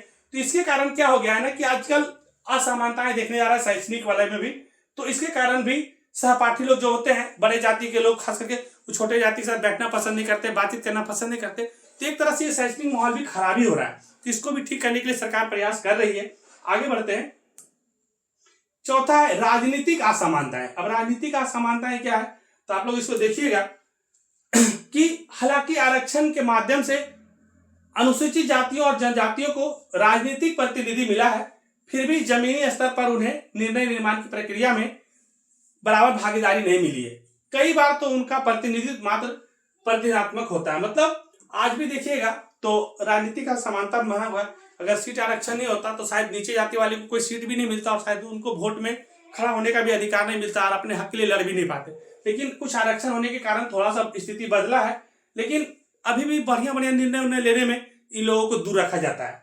ये सब राजनीतिक असमानता है। पांचवा है न्यायिक असमानता। कई बार जाति के आधार पर लोगों को न्याय मिलते हैं, कठिनाइयां होती है। जैसे कहने वाले कोई बड़ी जाति के लोग रहेंगे तो उनको आराम से न्याय मिल जाता है, और जो छोटे जाति के लोग होते हैं, बैकवर्ड क्लास के लोग होते हैं, उनको उसी चीज में और ज्यादा फंसा दिया जाता है, बहुत सारा उल्टा पुल्टा तिगड़ा चलाया जाता है। तो इससे कारण क्या होता है कि दलितों पर होने वाले अपराधों को मामले में पुलिस की निष्क्रियता और न्याय प्रक्रिया में देरी आम बात हो गई है। तो इससे क्या होता है कि छोटे मोटे जाति का लोग कोई भी गलत काम करते हैं तो उनको तुरंत सजा दे दिया जाता है, और जो बड़े लोग तेज तरार होते हैं उनको छोड़ दिया जाता है। अलग अलग तरह का असमानता, राजनीतिक कारण और न्यायिक असमानता सब देखा जाता है। और आज भी पहले की अपेक्षा कम जरूर हुआ है, लेकिन खत्म नहीं हुआ। पूरा देश को जरूरत है इसको खत्म करने का। अगर आप चाहते हैं कि जातीय असमानता नहीं हो तो सबको बराबर लेके चलना चाहिए। छुआछूत और ये कम बेसी ऊंच नीच ये सबसे परे होना चाहिए। आगे बढ़ते हैं और आधा घंटा ही लेके चलेंगे, उसके बाद इसको दूसरा तीसरा पार्ट लाएंगे, क्योंकि हमको भी लग रहा है कि एक साथ पूरा सारा खत्म करना पॉसिबल नहीं है। लेकिन इसका जो भी पार्ट आएगा वो सारा पार्ट आप जरूर देखिएगा और लास्ट जरूर देखिएगा। बहुत सारे लोग जो है ना मामलों से दोषियों को सजा नहीं होता। बहुत सारा मामला में देखिएगा कि जो बड़े जात के लोग होते हैं, चाहे जिनका पहुंच ज्यादा होता है, कहीं छोटे जात भी ऐसा कुछ लोग करते होंगे, ऐसा नहीं सब बड़े जात पे बोलेंगे, तो बहुत से मामले में ऐसा होता है कि दोषियों को सजा नहीं मिल पाता है, जिससे पीड़ित पक्ष को न्याय नहीं मिलता। अभी उत्तर प्रदेश में ऐसा कुछ कांड हुआ था कि वो लोग दलित जात से थे, तो उनके साथ घटना तो गलत हो गया, लेकिन जब सजा मिलने की बात आई तो उनको बचा दिया गया। तो ये थोड़ा सा गलत चीज हुआ था। तो बहुत मामला में जो दोषी को सजा पूरा अच्छा से नहीं मिलता है, तो और उन लोग का मन बढ़ेगा। समाज में जाति कोई भी रहे, लेकिन न्याय सबको बराबर मिलना चाहिए। जातिगत हिंसा और अत्याचार भी है। आज भी देश के कई हिस्सों में दलितों के विरुद्ध अत्याचार और हिंसा की घटनाएं होती रहती है। जैसे सार्वजनिक स्थानों पर प्रवेश रोक है, जिसे मंदिर में घुसने नहीं दिया गया, जीता नामाजी को, और घुसा तो मंदिर को धोया गया। ये सब क्या है? शारीरिक हमले, बलात्कार, सामाजिक बहिष्कार आदि। यह दर्शाता है कि जातिगत असमानताएं आज भी गंभीर रूप से मौजूद है। और हम लोग इसका एक तरह से कह सकते हैं कि भले कहने के लिए देश हमारा आजाद 75 साल से ज्यादा हो गया होगा, लेकिन सोच जो हमारा अभी भी उतना ही घटिया ही है कि आम बात हो गया कि कमजोर वर्ग वाले लोग साथ अत्याचार, लूटपाट, अलग अलग तरह का व्यवहार जो किया जाता है। फाइनली हम लोग इसका निष्कर्ष पे पहुंचते हैं कि इसका निष्कर्ष क्या है कि भारत में जो जातिगत असमानताएं हैं वो भले ही कानूनी रूप से प्रतिबंधित हो गया है। मतलब कानून रूप से बोल दिया गया कि अगर आप कोई भी छोटे जाति को बड़े जाति हैं अगर उल्टा पुल्टा बोलते तो आप पे SC एक्ट के तहत केस होगा, ये होगा। लेकिन जब धरातल पे आज देखते हैं तो पूरा तरह से कहाँ हम लोग को देखने के लिए मिलता है। तो भारत में जातिगत असमानताएं आज भी कानूनी रूप से तो प्रतिबंधित हो गया है, परंतु सामाजिक रूप से और मानसिक रूप से अभी भी पूरा तरह से खत्म नहीं हो पाया है। वो अभी भी जमीन पे अपना जमाया हुआ कदम। इन्हें समाप्त करने के लिए सिर्फ कानून ही नहीं बल्कि समाज की सोच में भी बदलाव आवश्यक है। जैसे कि अब कानून कितना भी कुछ भी क्यों नहीं बदला दे, लेकिन जब तक समाज के लोग नहीं बदलेंगे तो कभी भी जातिगत असमानताएं खत्म होगा ही नहीं। तो आज जरूरत है एक अच्छा बदलाव का, अच्छा शिक्षा का, जागरूकता का, सामाजिक सुधार का, और आंदोलन और सरकार की सकारात्मक नीतियों के माध्यम से ही हम जातिगत असमानता को पूरी तरह समाप्त कर सकते हैं। और खास करके सरकार जो बनते हैं, हम लोग जो सरकार बनाते हैं चाहे कोई भी हो, चाहे जनरल हो, SC ST OBC जो भी हो, सब मिलकर सरकार हम लोग बनाते हैं। तो सरकार को भी सबको मिला के चलना चाहिए, और इस तरह से जब कानून लाएगा तो जातिगत असमानताएं कम होंगे। आगे बढ़ते हैं। नेक्स्ट है सामाजिक विभाजनों की राजनीति का परिणाम किन किन चीजों पर निर्भर करता है। तो आप लोग लिखिएगा कि सामाजिक विभाजन की जो राजनीति का परिणाम है वो तीन मुख्य कारकों पर निर्भर करता है। अगर समाज में विभाजन है तो तीन बातों पर वो निर्भर करता है। तो सबसे पहले हम लोग लेके चलते हैं लोगों की पहचान की भावना। अब क्या है कि लोगों की पहचान की भावना, इसमें क्या होता है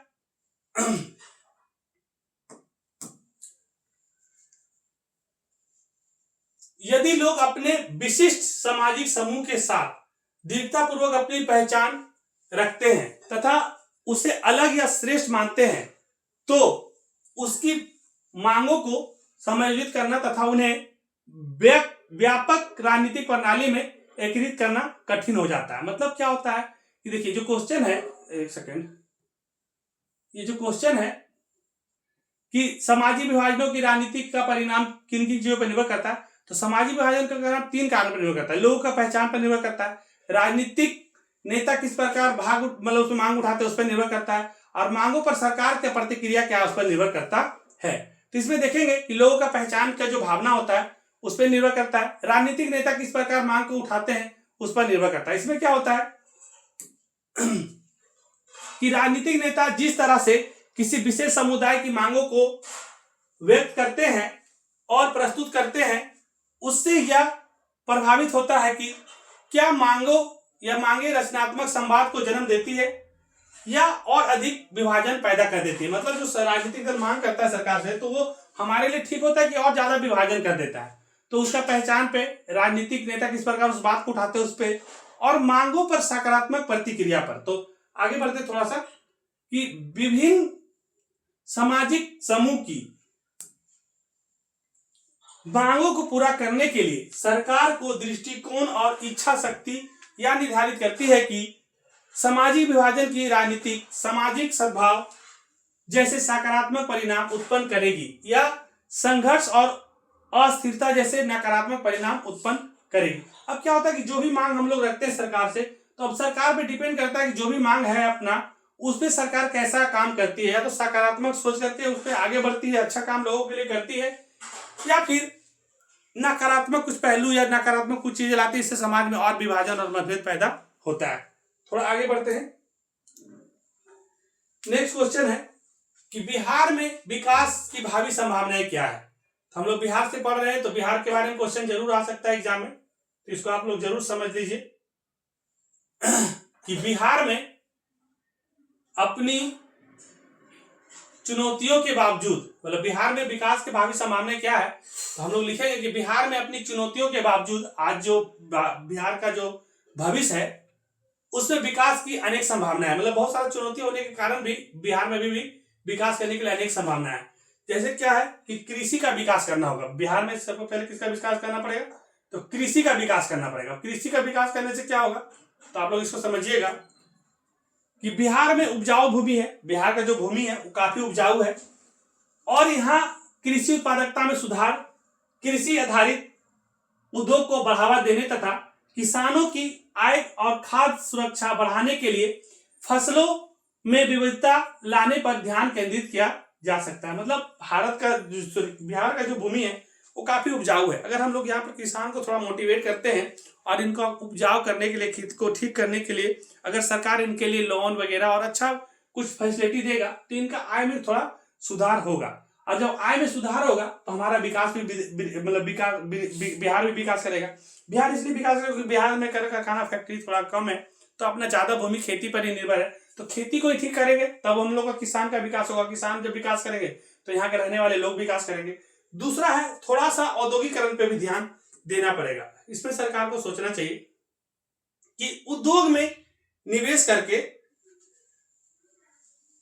आकर्षित करने से विशेषकर खाद्य प्रसंस्करण, वस्त्र और विनिर्माण जैसे क्षेत्रों में रोजगार के अवसर पैदा हो सकते हैं और आर्थिक विकास को बढ़ावा मिल सकता है। इसमें क्या हो गया, कभी देखिए खाद्य प्रसंस्करण मंत्री चिराग पासवान है, कुछ दिन पहले तो हम लोग देख रहे थे न्यूज में कि बहुत सारा फैक्ट्री क्या क्या खोलने वाले हैं, लेकिन देखना ये खाली बात करते हैं कि कुछ काम भी करते हैं। तो इसमें क्या है कि अगर उद्योग लगाते हैं और विशेषकर खाद्य प्रसंस्करण जो मंत्री चिराग पासवान है, अगर वो सब कुछ कुछ उद्योग वगैरह लगाते हैं बाहर से यहाँ देश में बिहार में लाते हैं, तो यहाँ के लोगों को रोजगार मिलेगा। जब बिहार के लोगों को रोजगार मिलेगा तो लोग का आर्थिक स्थिति में सुधार होगा। जब आर्थिक स्थिति सुधार होगा तो बिहार का भी विकास होगा। कुछ बुनियादी ढांचों का विकास करने का जरूरत है। आज क्या हो गया कि आर्थिक गतिविधियों को समर्थन देने तथा जीवन की गुणवत्ता में सुधार लाने के लिए सड़क, रेलवे, बिजली और सिंचाई बुनियादी ढांचे में निवेश करना महत्वपूर्ण है। अब सरकार को यह भी सोचना चाहिए कि जो भी हमारा बुनियादी चीज है, जो भी मतलब बहुत ज्यादा बेसिक जो चीज जरूरत है, खास करके हमारे यहाँ का रोड, हमारे यहाँ का रेलवे लाइन है ना, सड़क, ये सब जो बिजली उजली है, ये सब में जो सिंचाई उचाई का जो व्यवस्था है, बाढ़ के कारण बहुत सारा फसल उसल जो बर्बाद हो जाता है, अगर ये सब पे अगर सरकार थोड़ा ठीक से ध्यान दे तो बिहार का स्थिति पहले से ठीक हो सकता है। तो ये सब चीज पे अगर ठीक से हम लोग बुनियादी जो चीज हमारा जो बेसिक चीज है, इस पे सरकार काम करेगा तो बिहार का विकास हो पाएगा। थोड़ा आगे बढ़ते हैं। नेक्स्ट है कि मानव संसाधन विकास। तो आप लोग लिखिएगा इसमें कि शिक्षा, कौशल विकास और स्वास्थ्य सेवा पर ध्यान केंद्रित करने से राज्य की मानव पूंजी में वृद्धि हो सकती है। मतलब मानव संसाधन पर विकास कैसे होगा, तो अगर मानव का अगर हम शिक्षा ठीक कर दें, उनका कौशल ठीक कर दें, है ना, उनका स्वास्थ्य पे काम करें, तो हमारा क्या होगा कि राज्य में थोड़ा विकास होगा। क्योंकि मानव अगर ठीक होगा तो मानव पूंजी ही देश का पूंजी होता है, राज्य का पूंजी होता है, तो उसमें वृद्धि हो सकता है, जिससे इसका कार्य बल अधिक उत्पादन और प्रतिस्पर्धा हो सकता है। अगर मानव अगर कुशल हो जाएंगे, सबके पास ट्रेंड हो जाएंगे, सबके पास कौशल शक्ति बढ़ जाएगा, तो अच्छा काम करेंगे। और जब अच्छा काम करेंगे तो उनका विकास होगा, तो राज्य का विकास होगा, राज्य का विकास होगा तो देश का भी विकास होगा। और अब्दुल कलाम साहब कहे भी थे कि बिहार के विकास के बिना देश का विकास संभव नहीं, क्योंकि बिहार में बहुत सारे लोग हैं, जनसंख्या काफी ज्यादा है, लेकिन कौशल की कमी है, शिक्षा की कमी है। उस सब पे सरकार को सोचना चाहिए, खास करके केंद्र में सरकार हो चाहे राज्य में सरकार हो। इन दोनों को, राजनीतिक ठीक है, लेकिन राजनीति के साथ साथ देश का विकास भी काफी जरूरी है। और खास करके जो पिछड़ा राज्य, अगर उनको आप विकास नहीं करिएगा तो देश कितना भी विकास कर लीजिए, कितना भी 5G ले आइए, लेकिन उससे आम आदमी का जीवन नहीं बदलेगा। दूसरा, पर्यटक संवर्धन। इसमें क्या करना पड़ेगा कि बौद्ध तीर्थ स्थलों सहित बिहार की समृद्ध ऐतिहासिक और सांस्कृतिक विरासत पर्यटन विकास की महत्वपूर्ण संभावनाएं प्रदान करती है, जिससे राजस्व और रोजगार पैदा हो सकती है। अभी क्या है कि बिहार में जो है ना, खास करके राजगीर वाला जो जगह आप लोग देखे होंगे और वो जो गया वाला जगह है, उससे बहुत सारे बौद्ध वाले लोग तीर्थ स्थल, चीन उनसे लोग आते हैं घूमने के लिए। और बिहार में पूछा जा सकता है कि इंटरनेशनल हवाई अड्डा कहाँ पे, तो बिहार में इंटरनेशनल हवाई अड्डा गया में। तो गया में क्यों इंटरनेशनल हवाई अड्डा, क्योंकि अलग अलग देश से बौद्ध धर्म वाले लोग गया में आते हैं। तो उन लोग को अगर हम थोड़ा सा विकास कर दें तो जितने भी लोग बाहर से आएंगे तो उन सब से जो पैसा हम लोग कमाएंगे तो रोजगार पैदा होगा। वहां पर रोज दुकान खोल सकते हैं, बहुत सारे होटल्स वगैरह, बहुत सारा चीज खोल करके वहां से पैसा कमा सकते हैं। तो दूसरे देश से जब पैसा अपने देश में आएगा तो अपना देश का आर्थिक स्थिति ठीक होगा कि नहीं, और बिहार का भी स्थिति ठीक हो जाएगा। थोड़ा सा और आगे बढ़ते हैं। राष्ट्रीय आय का अर्थ बताइए, इसकी गणना प्रमुख विधियों की चर्चा करें। अब देखिए राष्ट्रीय आय क्या है, इसका अर्थ बताने के लिए आपको बोल रहा है, तो आप लोग लिखिएगा कि राष्ट्रीय आय का अर्थ, राष्ट्रीय आय किसी देश में एक निश्चित अवधि में, किसी देश का एक निश्चित अवधि में, मतलब राष्ट्रीय आय का अर्थ है राष्ट्रीय आय किसी देश में एक निश्चित अवधि में, आमतौर पर एक वर्ष में उत्पादित सभी अंतिम वस्तुओं और सेवाओं का कुल मूल्य को संबोधित करती है। साथ ही विदेशों से प्राप्त शुद्ध कारक आय को भी, या किसी देश के निवासियों द्वारा आर्थिक गतिविधियों से अर्जित कुल आय को दर्शाता है। मतलब कहने का मतलब आर्थिक आय का मतलब क्या हो गया कि जो राष्ट्रीय आय होता है, तो जैसे मान लेते हैं कि पूरा देश का कुल जनसंख्या जो है, देश का कुल जनसंख्या जो भी है, कुल जनसंख्या जो देश का है, तो देश का कुल जनसंख्या के द्वारा जितना भी पैसा कमाया गया, मान लेते कुछ भी कमाया गया, X पैसा कमाया गया, और जब कुल जनसंख्या से देश का कुल आय में कुल जनसंख्या से जब भाग देते हैं, और जो मेरा निकलता है वो निकलता है प्रति व्यक्ति आय। अब हो गया कि प्रति व्यक्ति आय के लिए क्या होगा कि अगर हम अपना देश में रह के कमा सकते हैं, दूसरे देश में जाके कमा सकते हैं, कहीं से भी जो पैसा आएगा हमारे देश में जब आएगा तो हमारा जो राष्ट्र का है वो बढ़ेगा कि नहीं बढ़ेगा। तो कहने का मतलब यही है कि चाहे हम देश में रह के कमाएं, चाहे दूसरे देश से जाकर के कमा के लाएं, और जब हमारा देश में आय बढ़ेगा तो हमारा देश का राष्ट्रीय आय भी बढ़ेगा। अब इसका क्या है कि नेक्स्ट थोड़ा सा आगे बढ़ के देख लेते हैं इसको कि गणना का कोई मुख्य विधि क्या क्या है, तो कैसे हम लोग गणना कर सकते हैं। तो देखिए एक है उत्पादन विधि। क्या हो सकता है, क्या हो सकता है, उत्पादन विधि। यह विधि अर्थव्यवस्था के सभी क्षेत्र, अर्थव्यवस्था के जितना भी क्षेत्र है गणना विधि में, अब अर्थव्यवस्था का क्या क्या क्षेत्र हो सकता है, उसमें उत्पादन के प्रत्येक चरण को जोड़े गए हैं। अब जैसे कि राष्ट्रीय आय का गणना कैसे होगा, तो जैसे हम लोग कुछ सरकारी काम करके कमाएंगे, कुछ प्राइवेट करके कमाएंगे, कुछ हम अपना बिजनेस करके कमाएंगे, कुछ हम रोजगार करके कमाएंगे। तो हम जिस तरह से भी पैसा को अर्जित करते हैं, जिस तरह से भी हम अपने देश को या अपने राज्य को आगे बढ़ाने के लिए और अपने जीवन को आगे बढ़ाने के लिए कुछ भी काम करके जो हम आय कमाते हैं उस सभी को जोड़ा गया है।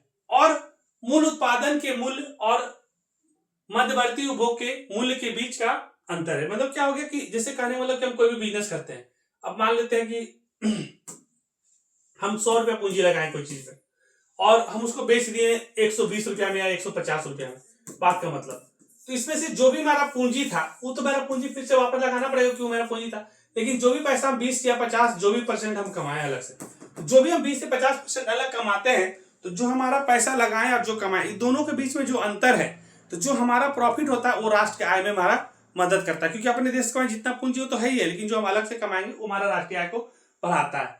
दूसरा होता है मतलब गणना विधि में आय विधि।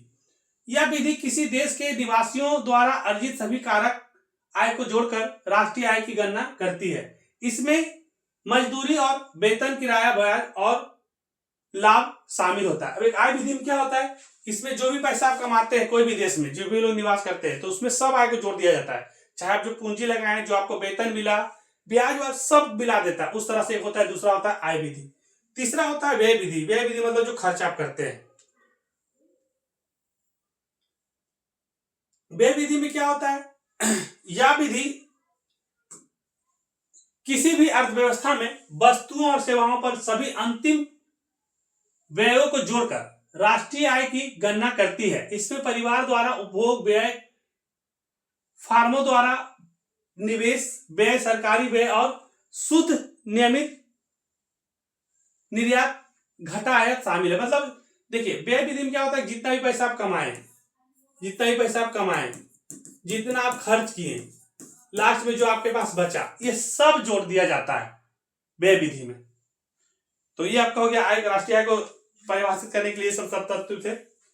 नेक्स्ट आगे बढ़ते हैं ज्योग्राफी का कुछ क्वेश्चन को लेकर के। टाइम हो रहा है अभी 8:43, 15-17 मिनट और इसको लेकर के चलेंगे। उसके बाद हम लोग कल या परसों इसको धीरे धीरे करके कंप्लीट करेंगे, क्योंकि 160 पेज है, अभी हम लोग 24 पे ही पहुंचे हैं, तो लगेगा 2-3 दिन, लेकिन जब भी पूरा देख लीजिएगा तो इससे काम आपका हो जाएगा। और खास करके एक चीज और बता देना चाहते हैं, जो क्वेश्चन हार्ड लगे या ज्यादा समझ में नहीं आए तो उतना दिमाग नहीं लगाइएगा, उसको छोड़ दीजिएगा, क्योंकि क्वेश्चन रहेगा ज्यादा, आपको बनाना रहेगा कम। आधा क्वेश्चन भी आपको समझ में आ जाएगा तो आपका काम हो जाएगा, तो इसीलिए टेंशन नहीं लीजिएगा। कुछ कुछ क्वेश्चन में क्या होता है कि थोड़ा सा ज्यादा देर तक बोलते बोलते कुछ कुछ को ठीक से एक्सप्लेन नहीं कर पाया, बात का मतलब, तो टेंशन नहीं लेना, उसको छोड़ ही देना है। फिर जो आपको समझ में आ रहा है उसको अच्छा से समझ करके जाना है। आधा क्वेश्चन का आंसर देना है, तो जितना पढ़ा के भेजेंगे उतना काम आपका अच्छा से आधा हो जाएगा। ज्योग्राफी में है क्वेश्चन कि सतत विकास की अवधारणा की व्याख्या कीजिए। सतत विकास का मतलब होता है कंटिन्यूड डेवलपमेंट, मतलब लगातार जो विकास हो रहा है उसी को हम लोग बोलते हैं सतत विकास। तो सतत विकास एक ऐसी अवधारणा है जो भविष्य के पीढ़ियों की अपनी जरूरतों को पूरा करने के लिए या उनको पूरा करने की क्षमता से समझौता किए बिना वर्तमान की जरूरतों को पूरा करना। मतलब सतत विकास का मतलब यह है कि विकास तो आप जरूर करिए, लेकिन आप अपना भविष्य को भी देख करके, जैसे कहने का मतलब कि अभी हम विकास करने के लिए बहुत सारा कल कारखाना, फैक्ट्री, बिल्डिंग बना दे और बहुत सारा पानी वानी जमीन से निकाल करके खर्च करते रहे, और धीरे धीरे कर करके आने वाला समय में हम लोग इतना विकास कर ले कि बिल्डिंग वगैरह तो सब पूरा दिखे, लेकिन अगर पानी नहीं बचे जमीन के नीचे तो कोई जीवित रह पाएगा? नहीं रह पाएगा।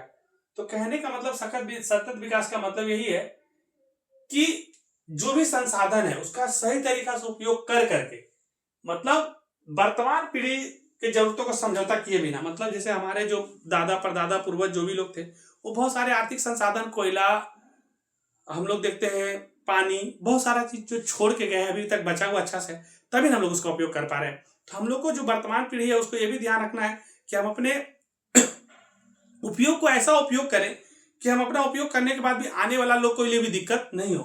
तो मतलब हम लोग को अपना जो भी वर्तमान में जो जरूरत है उसको पूरा करने पर जोर तो देता ही है, लेकिन इसका उद्देश्य आर्थिक विकास, सामाजिक विकास और पर्यावरण संरक्षण के बीच संतुलन हासिल करना है। मतलब ऐसा काम करना है कि हम लोग अपने जीवन को तो अच्छा से जी ले, लेकिन हमारे बाद भी जिनका जीवन है वो भी अच्छा से जी पाए, उसका जरूर ध्यान रखना है। तो पर्यावरण का संरक्षण इसलिए जरूरी है और सतत विकास के मुख्य सिद्धांत में से शामिल है।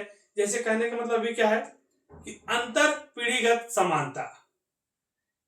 ये क्या सुनिश्चित करता है?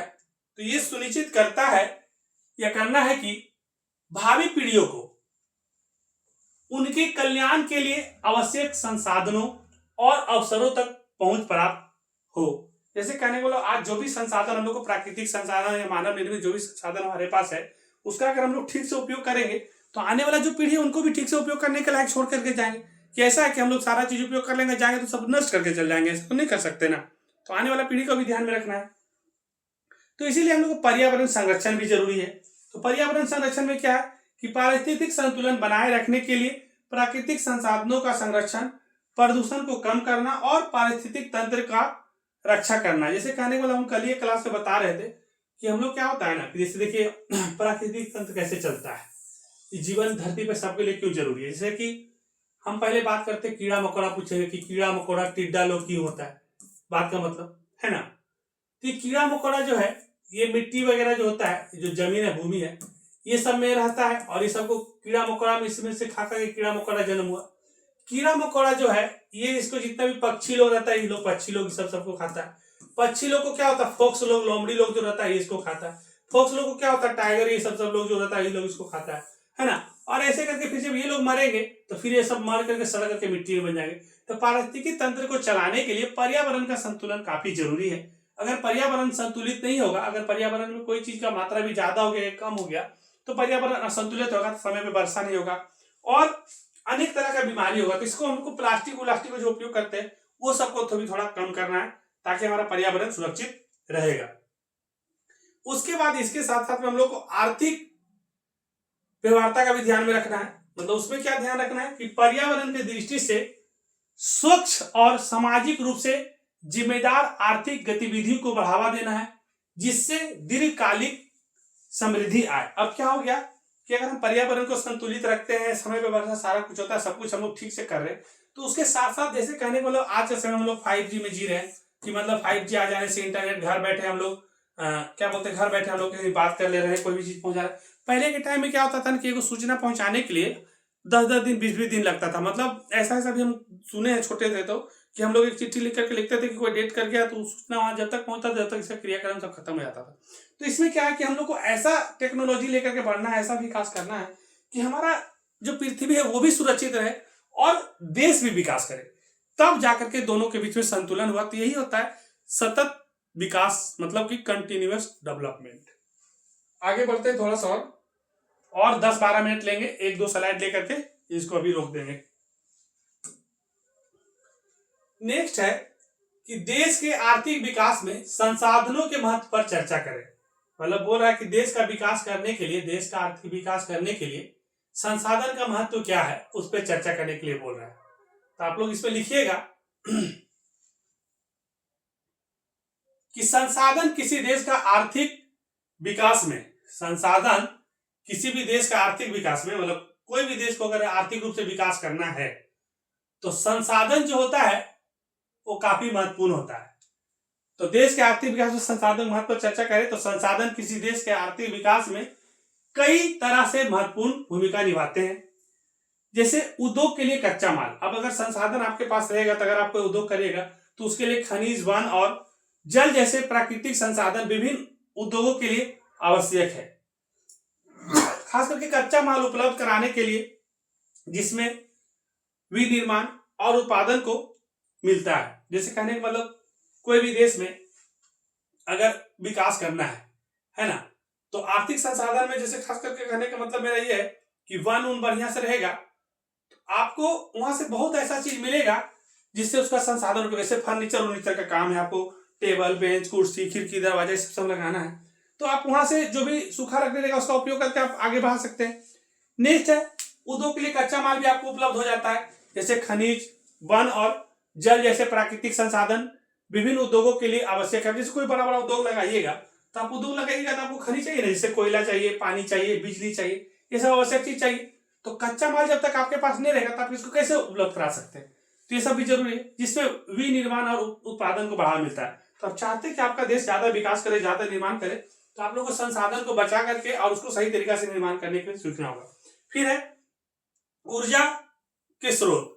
इसमें क्या होता है, जैसे कोयला हो गया, तेल हो गया, प्राकृतिक गैस हो गया, ये सब जब संसाधन और सौर एवं पवन ऊर्जा जैसे भी निर्माण स्रोत ऊर्जा उत्पादन के लिए महत्वपूर्ण है, जिससे उद्योग, परिवहन और घरों को ईंधन मिलता है। जैसे कहने का मतलब हम लोग सूर्य का प्रकाश जो निकलता है तो उसको अगर हम लोग सेट अथी से क्या बोलते हैं, सोलर प्लेट से उसको अगर हम लोग कैच करके रखते हैं तो दिन में अगर हम चार्ज करें तो रात में उसका हम लोग जला सकते हैं। हाँ, ये हो सकता है कि बरसात का दिन में थोड़ा सा इसका दिक्कत होता है, लेकिन जो भी ऊर्जा का स्रोत है, आपका कोयला है, तेल है, प्राकृतिक गैस है, ये सब जितना भी संसाधन है, पवन ऊर्जा, ये सब है, अगर ये सब को हम लोग रखेंगे तो हमारा उद्योग में ये सब सारा काम आएगा कि नहीं। नेक्स्ट है कि कृषि का उत्पादकता। भूमि और जल संसाधन कृषि के लिए मौलिक है, मतलब बहुत ही ज्यादा जरूरी है। जो खाद्य सुरक्षा कृषि उद्योग के लिए कच्चा माल और रोजगार के अवसर प्रदान करता है। अभी इसमें क्या है कि देखिए, कितना भी कमा लीजिए, कितना भी देश विकास कर लीजिए, लेकिन जब तक कृषि नहीं होगा, जब तक खाने के लिए आपको नहीं मिलेगा तो आप कुछ करिएगा क्या? तो इसको भी बढ़ावा देने के लिए जल संसाधन है ना, खाद्य सुरक्षा, ये सब कच्चा माल, इनको भी अवसर प्रदान होता है रोजगार के लिए कृषि से, तो इनको भी बचा करके रखना है। नेक्स्ट है मानव पूंजी। अब कहने का मतलब कि आप ठीक है, खेती करने के लिए बहुत जमीन है, बहुत संसाधन आपके पास है, लेकिन आपको आता ही नहीं करने के लिए, तो करने के लिए नहीं आएगा तो आप क्या अच्छा से उपज कर पाइएगा? सारा फसल खराब हो जाएगा। ऐसे भी देखते हैं ठीक से खेती नहीं करते, ठीक से करने के बाद भी आजकल जमीन इतना खराब हो गया कि ठीक से खेती होता भी नहीं। तो उसके लिए आपको कुछ कुछ चीज सीखना भी पड़ता है, तो उसमें मानव को पूंजी के रूप में उपयोग करना पड़ेगा। जैसे कि पहले ट्रेंड होना पड़ेगा, कोई भी चीज को करने से पहले आप उसको थोड़ा सीख लीजिए। अगर सीख करके कोई चीज करिएगा तो गलती कम होगा, गलती कम होगा तो नुकसान कम होगा। तो कुशल और स्वस्थ कार्यबल सहित मानव संसाधन किसी राष्ट्र का नवाचार होता है। मतलब मानव को इतना ट्रेंड करिए कि अपने देश को अपना विकास करने के साथ साथ अपना राज्य और देश का भी विकास कर सके। तो कोई भी काम करने से पहले उनको ट्रेंड करना, उनको सिखाना है, चाहे वो खेती में हो, चाहे वो आप कोई रोजगार में हो, चाहे कोई भी चीज में हो। थोड़ा सा और आगे बढ़ते हैं, आज यहीं तक करके छोड़ देते हैं। उसके बाद हम लोग कल लेके चलते, कहाँ तक चलेंगे? आज पेज नंबर 27 तक है, कल 27 के बाद 28 से शुरू करेंगे। लेकिन ये निश्चित है, इसका जो भी 2-4 पार्ट बनेगा वो पूरा देख लीजिएगा तो आपका काम उससे ज्यादा का जरूरत पड़ेगा नहीं। हमको भी लग रहा है कि बहुत ज्यादा है, लेकिन एक बार आपको सुनना ही पड़ेगा, दूसरा कोई उपाय है नहीं। अब है कि उत्पादकता और समग्र आर्थिक विकास के लिए आवश्यक है। अब कभी भी अगर मानव को अगर ट्रेंड अगर आप नहीं करिएगा तो उत्पादन आपका ज्यादा हो भी नहीं करेगा। तो आप चाहते हैं कि आपका उत्पादन ज्यादा हो, अगर आर्थिक विकास अच्छा से हो, समग्र विकास चाहते हैं, सारा कुछ विकास चाहते हैं, तो आपको हर हालत पे उनको ट्रेंड करना पड़ेगा, तभी जाकर के हो पाएगा। और जो हमारा बुनियादी ढांचा है, बुनियादी ढांचा मतलब जो हमारा जरूरी चीज जो है, तो जरूरी चीज को भी ध्यान में रखना पड़ेगा। जैसे सड़क, अब कोई भी देश को विकास करना है और सड़क अच्छा नहीं है तो आपका एक देश से दूसरा देश सामान, क्या एक राज्य से दूसरा राज्य सामान ठीक से टाइम पे नहीं पहुंचेगा। आजकल हम लोग देखते हैं कोई चीज ऑर्डर करते हैं 2 दिन में लिखेगा, 6 दिन में पहुंचता है। कहीं कहीं ट्रेन से आता होगा, एरोप्लेन से आता होगा, पता नहीं बैलगाड़ी से अब नहीं आता होगा। तो ये सब जब ठीक से नहीं रहेगा, सड़क ठीक से नहीं रहेगा, तो जो रोडवेज से आने वाला सामान है उसमें देरी होता है, उसमें ज्यादा समय लगने के कारण क्या होता है कि हम लोग थोड़ा पिछड़ जाते हैं। रेलवे का व्यवस्था देखते हुए आए दिन एक्सीडेंट वगैरह होते रहता है। ये सबको ठीक करना पड़ेगा। जो बंदरगाह है, जो हमारा देश से दूसरा देश सामान पानी के रास्ते से जाता है, जो बिजली संयंत्र है, बिजली का जो उत्पादन है, जैसे बुनियादी जो भी ढांचा हमारे पास है, जैसे खास करके हम लोग रोटी कपड़ा मकान जो बोलते हैं, तो रोटी कपड़ा मकान के अलावा जो हमारा सड़क है, रेलवे है, बंदरगाह, ये सबको अगर हम लोग ठीक नहीं करेंगे तो हमारा जो बुनियादी ठीक नहीं होगा तो हम लोग कैसे पूरा तरह से विकास कर सकते हैं? तो हम एक तरह से कह सकते हैं कि निर्माण के लिए संसाधनों की आवश्यकता होती है, जो व्यापार, परिवहन और आर्थिक गतिविधियों का सुविधाजनक बनाने के लिए महत्वपूर्ण होता है। तो आप जब भी चाहते हैं कि आपको रोजगार में या फिर आपके देश के विकास में महत्वपूर्ण चीजों को शामिल करना जरूरी है, खास करके जो आर्थिक चीज, मतलब जो बुनियादी चीज है कि आपके देश का रोड ठीक होना चाहिए, यातायात, फिर कम्युनिकेशन वाला चीज ठीक होना चाहिए। उसके बाद लोगों को कौशल, क्या बोल सकते हैं उसको, टेक्निक, ये सब सिखाना चाहिए। अगर ये सब आप लोग नहीं सिखाइएगा तो कितना भी आप कुछ भी कर लीजिए, आप 12-12 घंटा मेहनत करिए, 16-16 घंटा मेहनत करिए, लेकिन सही तरीका से मेहनत नहीं करिएगा तो देश और समाज कभी भी आगे बढ़ ही नहीं सकता। तो ये सब सारा चीज़ पर ध्यान रखेंगे। और आज वीडियो ये वाला हमको इतना ही ज़्यादा लग रहा है क्योंकि खुद हम दिन भर इधर उधर करते करते ही इसको कर रहे हैं। तो कम से कम आप लोग इस चीज़ को समझिए कि पेज नंबर 27 तक हम इसको किए हैं। सोशल साइंस में जितना भी 2-3 पार्ट हमको लग रहा है कि 160 पेज है, तो 30 करके ले चलते हैं तो 5 पार्ट के आसपास आ जाएगा। लेकिन ये पांचों पार्ट को आपको ध्यान से सुनना ही पड़ेगा, क्योंकि अगर हम बोल रहे हैं कि मेरा वीडियो 80 में 80 आएगा, तो 80 में 80 तभी आएगा जब हम 160 पेज कंप्लीट करेंगे। पूरा कंप्लीट नहीं करेंगे तो हम कैसे गारंटी ले सकते हैं। तो ठीक है, 2-2 घंटा करके, 1.5 घंटा करके हम लोग करते हैं। बाकी कोई तरह का दिक्कत लेगा तो कमेंट करिएगा। इसको अभी समाप्त कर रहे हैं। धन्यवाद।